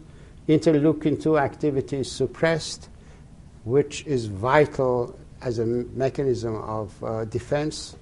Interferon production is suppressed as a result of dehydration. So we have three of the elements that can cause cancer that are produced in dehydration. Andrew Bowman is a 42-year-old gentleman. This is a very historic case history. He is probably the first one that will show you how dehydration in the fourth dimension of time, dehydration that initially revealed itself in childhood and by the age of 40 produced a whole host of damage in the guy and eventually caused his problem. At the age of 8, he had allergies. By the age of 23, he had asthma. 14, he developed diabetes. And he had neuropathy, diabetic neuropathy at the age of 26. His immune system was suppressed and had many bouts of infectious mononucleosis or glandular fever.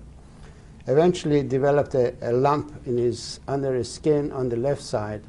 Biopsy in 1995 showed lymphoma. Gallium test revealed lymphoma all over his body. He was glowing with lymphoma tissue. He searched high and low, eventually came to Mr. Bob Butts, who lives in Wilkes-Barre, Pennsylvania, who is one of the guys who spent many hundreds of thousands of dollars of his own money in spreading my information to the 600,000 community of Northeast Pennsylvania. He advised Andrew Bowman to go on the water cure. In 95, he started the water cure. In March of 96, he went for gallium test. There was no cancer tissue left anywhere. And he is now 6 years cancer-free. He's one of the guys who's going around and teaching a whole lot of people about dehydration and lymphoma. Breast tissue is the water fountain for the newborn. It has to be primed all the time. One of the things that keeps it primed is prolactin.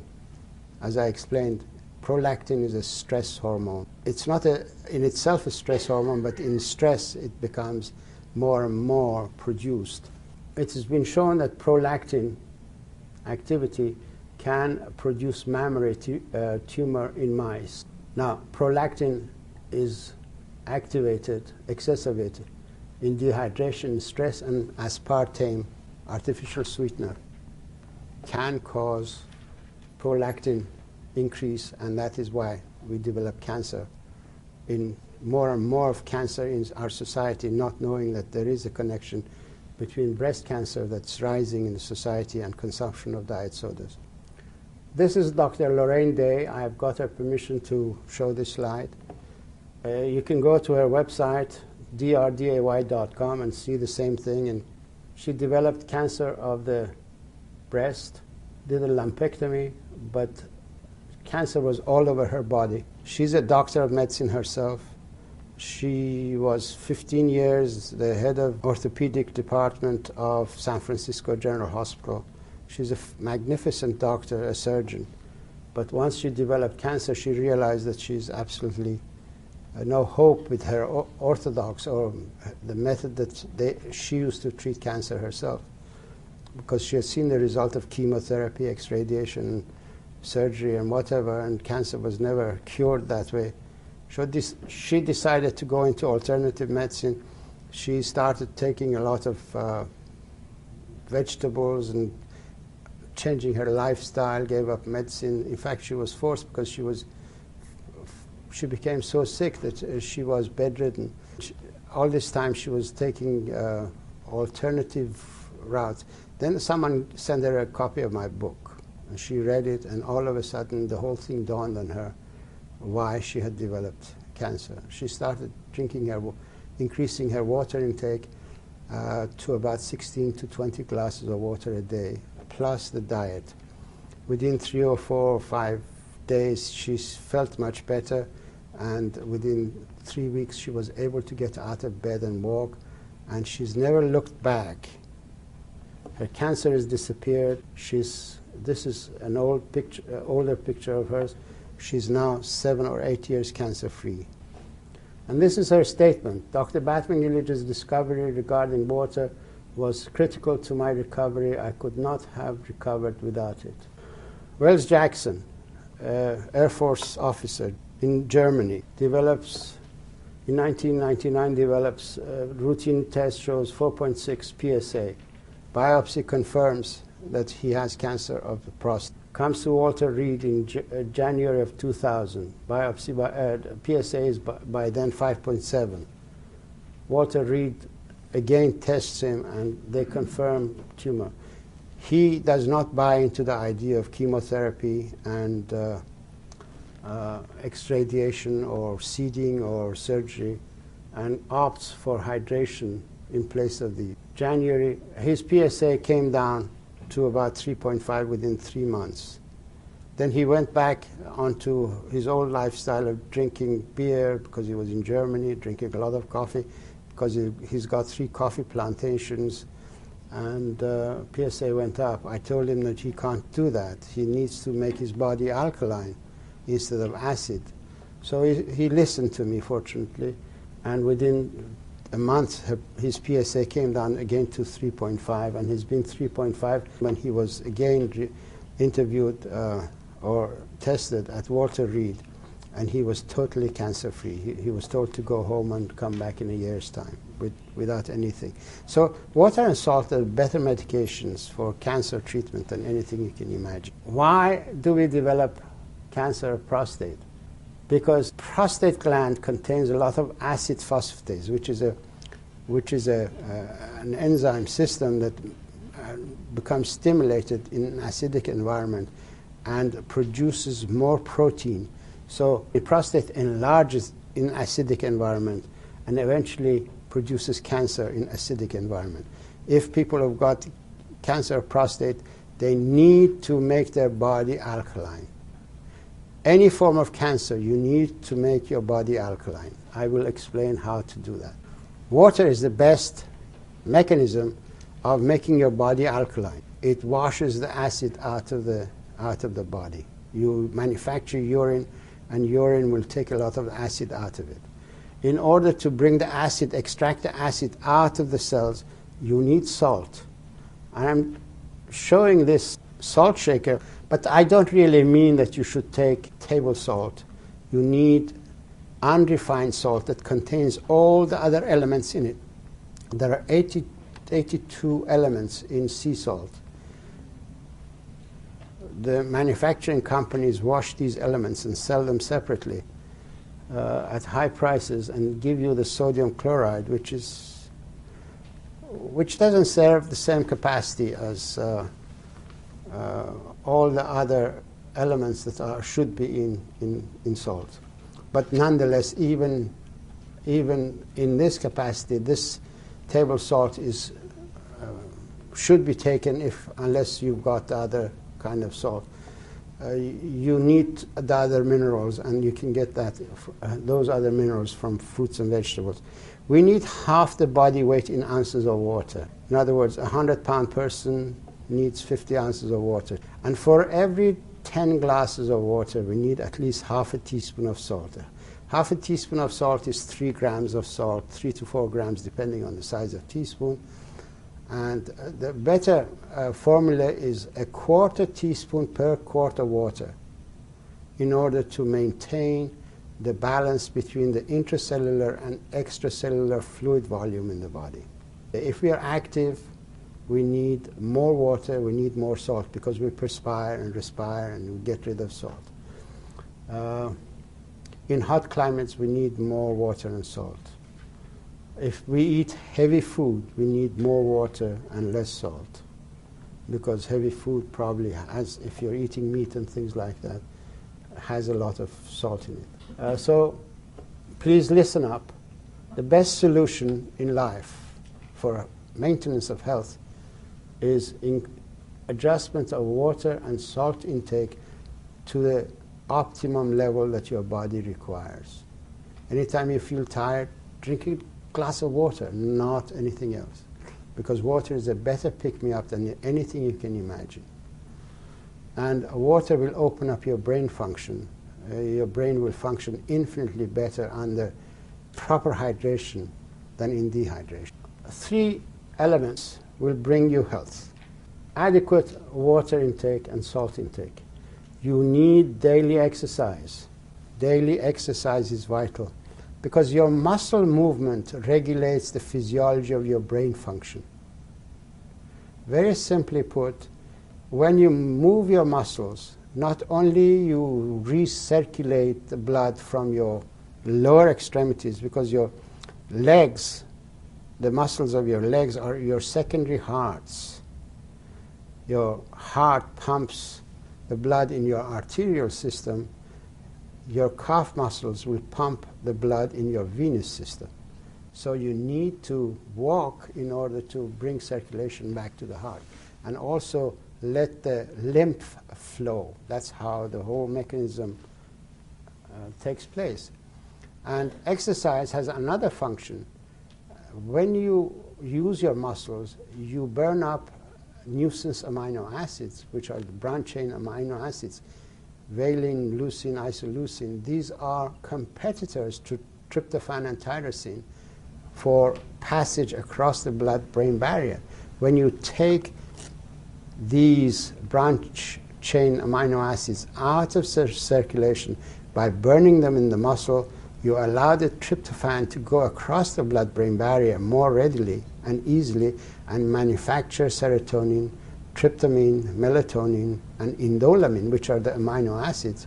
And your tyrosine will go across the blood-brain barrier and manufacture your adrenaline, noradrenaline, and dopamine, which are vital elements against depression and so on.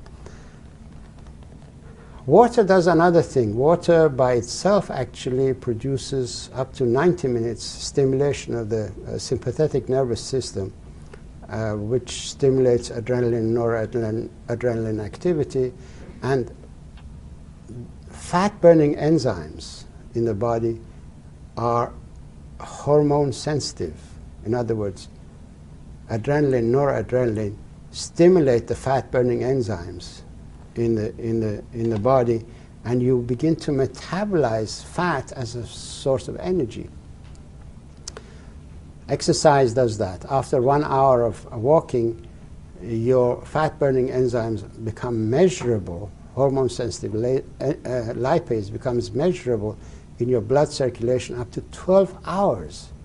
So if you walk twice a day, you will have 24 hours activity of the hormone-sensitive lipase, which breaks down the fat in preference to anything else. So your muscle is conserved, your fat is burnt, and that's how the body begins to energize itself. But in dehydration, you willy-nilly use up both muscle tissue as fodder for energy, as well as the fat. So walking is a very important element. And also when you walk, you hydrate the spinal discs, and your back pain will disappear, your body becomes upright, and also breathing is essential part of walking, because in breathing you make your body alkaline. Every time you pass carbon dioxide out of your body, you make your body alkaline. You also need, in preference to anything else, you need a lot of vegetables, because vegetables contain a lot of magnesium. Vegetables make your body alkaline. It is a rule that you need 20% of your energy from an acid-making system, such as a protein, meat, or poultry, or if you're meat eaters, and 80% from vegetables and fruits.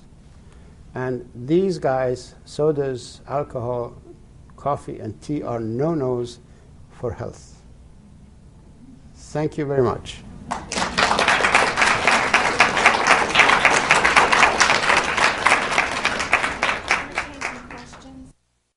I've worked in numerous nursing homes over the years, and I've seen a lot of patients with stroke and high blood pressure and a lot of different ailments that I've heard the doctors would probably consider what you're saying kind of controversial. Heresy. They wouldn't call it a contradiction. They'll call it sacrilege. They'll say he's a heretic. He should be quartered. He should be shot.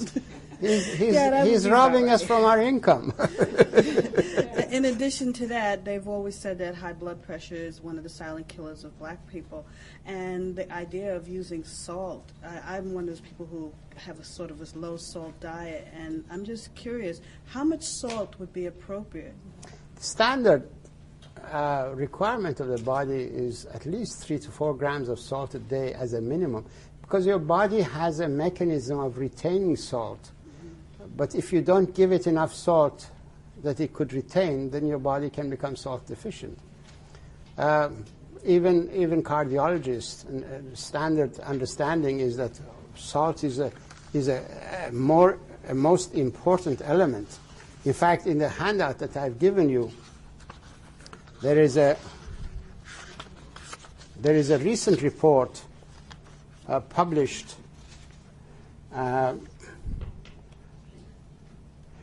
from Albert Einstein School of Medicine. Dr. Michael Alderman, chairman of the epidemiology at Albert Einstein School of Medicine in New York and president of the American Society of Hypertension, suggests the government should consider suspending its recommendation that people restrict the amount of salt they eat. This is the recent information.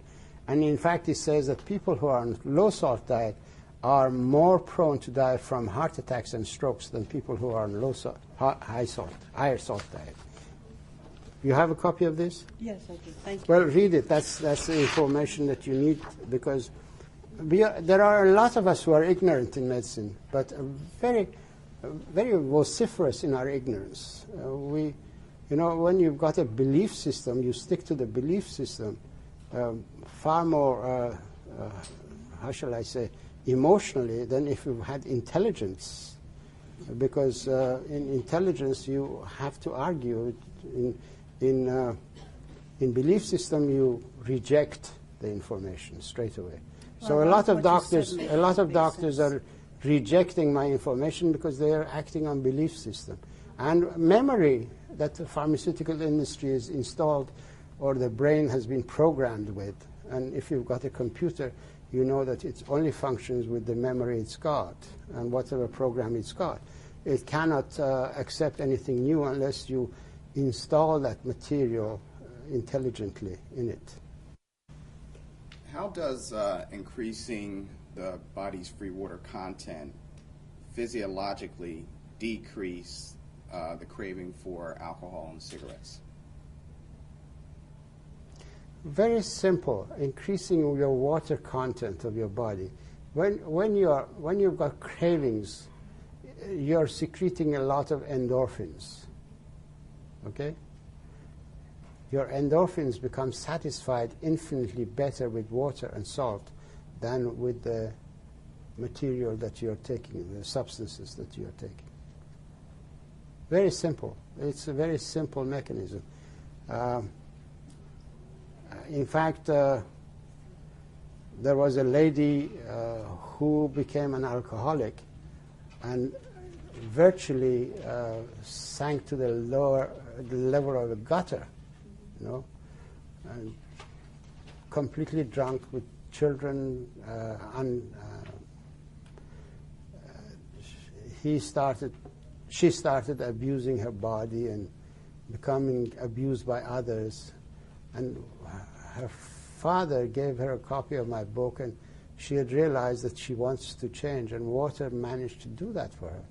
And within a few weeks, she became totally no cravings for alcohol, and she picked up her life, and now she's a very successful business lady without any problem. She got a car and took her children, went from Las Vegas back to California, and is now very successful.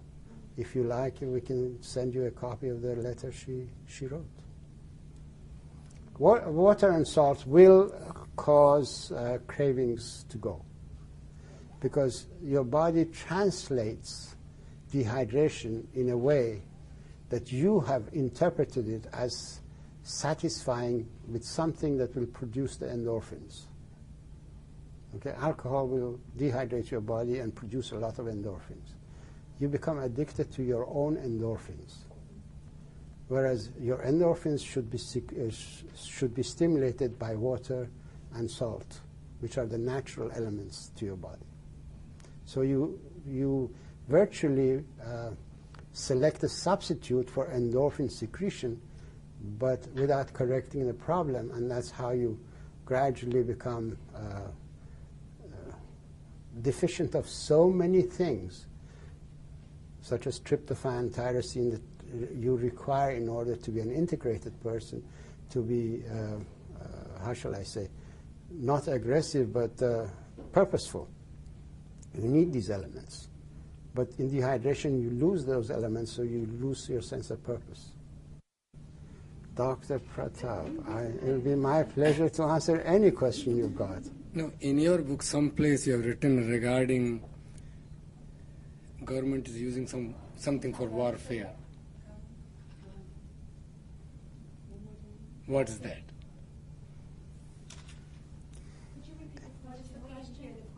I'll repeat. He's referring to a research that has been done by a doctor, and he's come to the conclusion that electromagnetic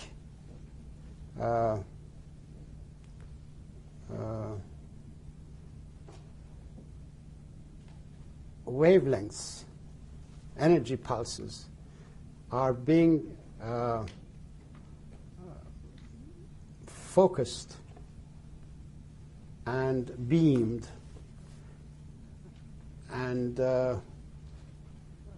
programmed to take over the brain's own electromagnetic fields. And by doing so, the government can influence the person into performing a function that would not be desirable.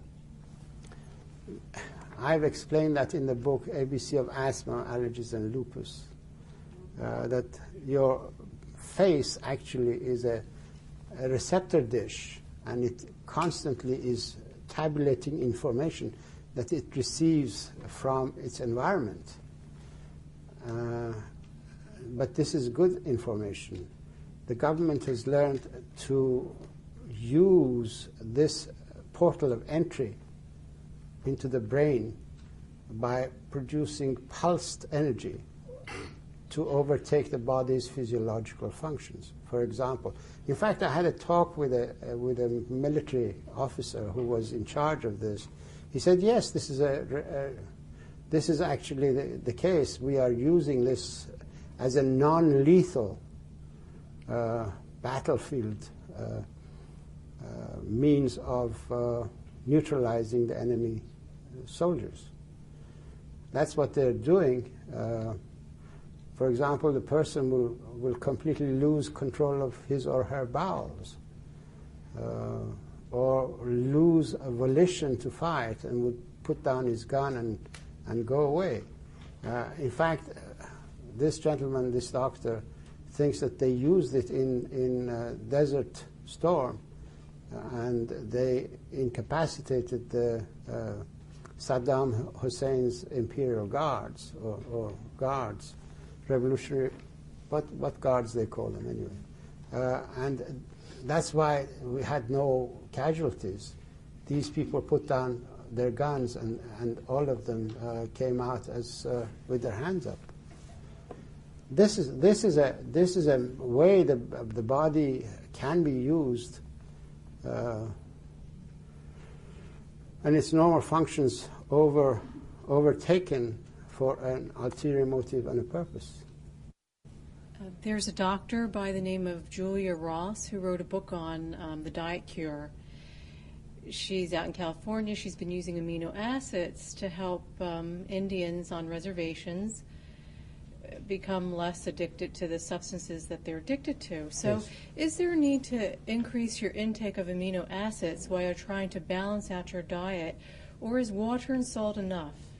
No. That's why I explained that you need to alter your metabolism. You need to take a lot of fruits and vegetables and proteins in order to correct the imbalance that occurred as a result of dehydration. Dehydration will first and foremost conserve the resources that you have in your body by the time that you have recognized dehydration. And then you need to supplement in order to fight the deficiency. You have to correct the deficiency.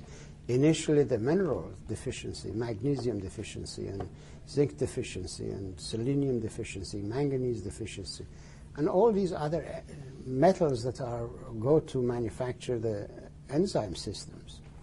And then you need the essential amino acids as the building blocks.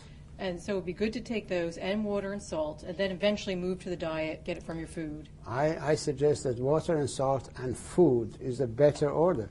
Individual amino acids are useless, excuse my expression, because the body has a guillotine system. It cannot have one peak off. It cuts the head off. Everything has to enter the system in a balanced proportion. Okay. If you give the body a lot of tryptophan, it's not good for you. You produce a whole lot of problems. If you give the body a lot of tyrosine, you produce aggression, and so on. But a balanced mechanism. For example, a lot of people talk about juicing. Okay, it is better to take the whole fruit than to juice it, because it has all the other elements in it. So the best source of amino acids are? I have given a lot of explanation in this book on the amino acids. Eggs, the best source of amino acids. Don't be frightened of cholesterol. As I explained, cholesterol has absolutely nothing to do with what goes on in your blood vessels. Cholesterol is manufactured by the body.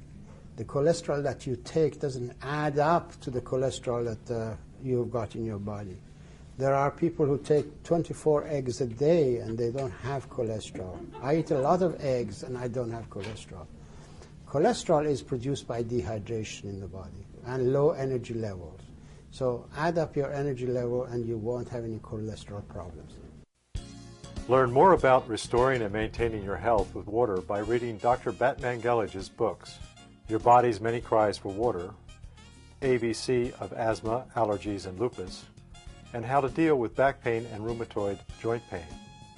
These books contain vital information about water, salt, diet, and exercise, ingredients to vibrant health and well-being. Order them today.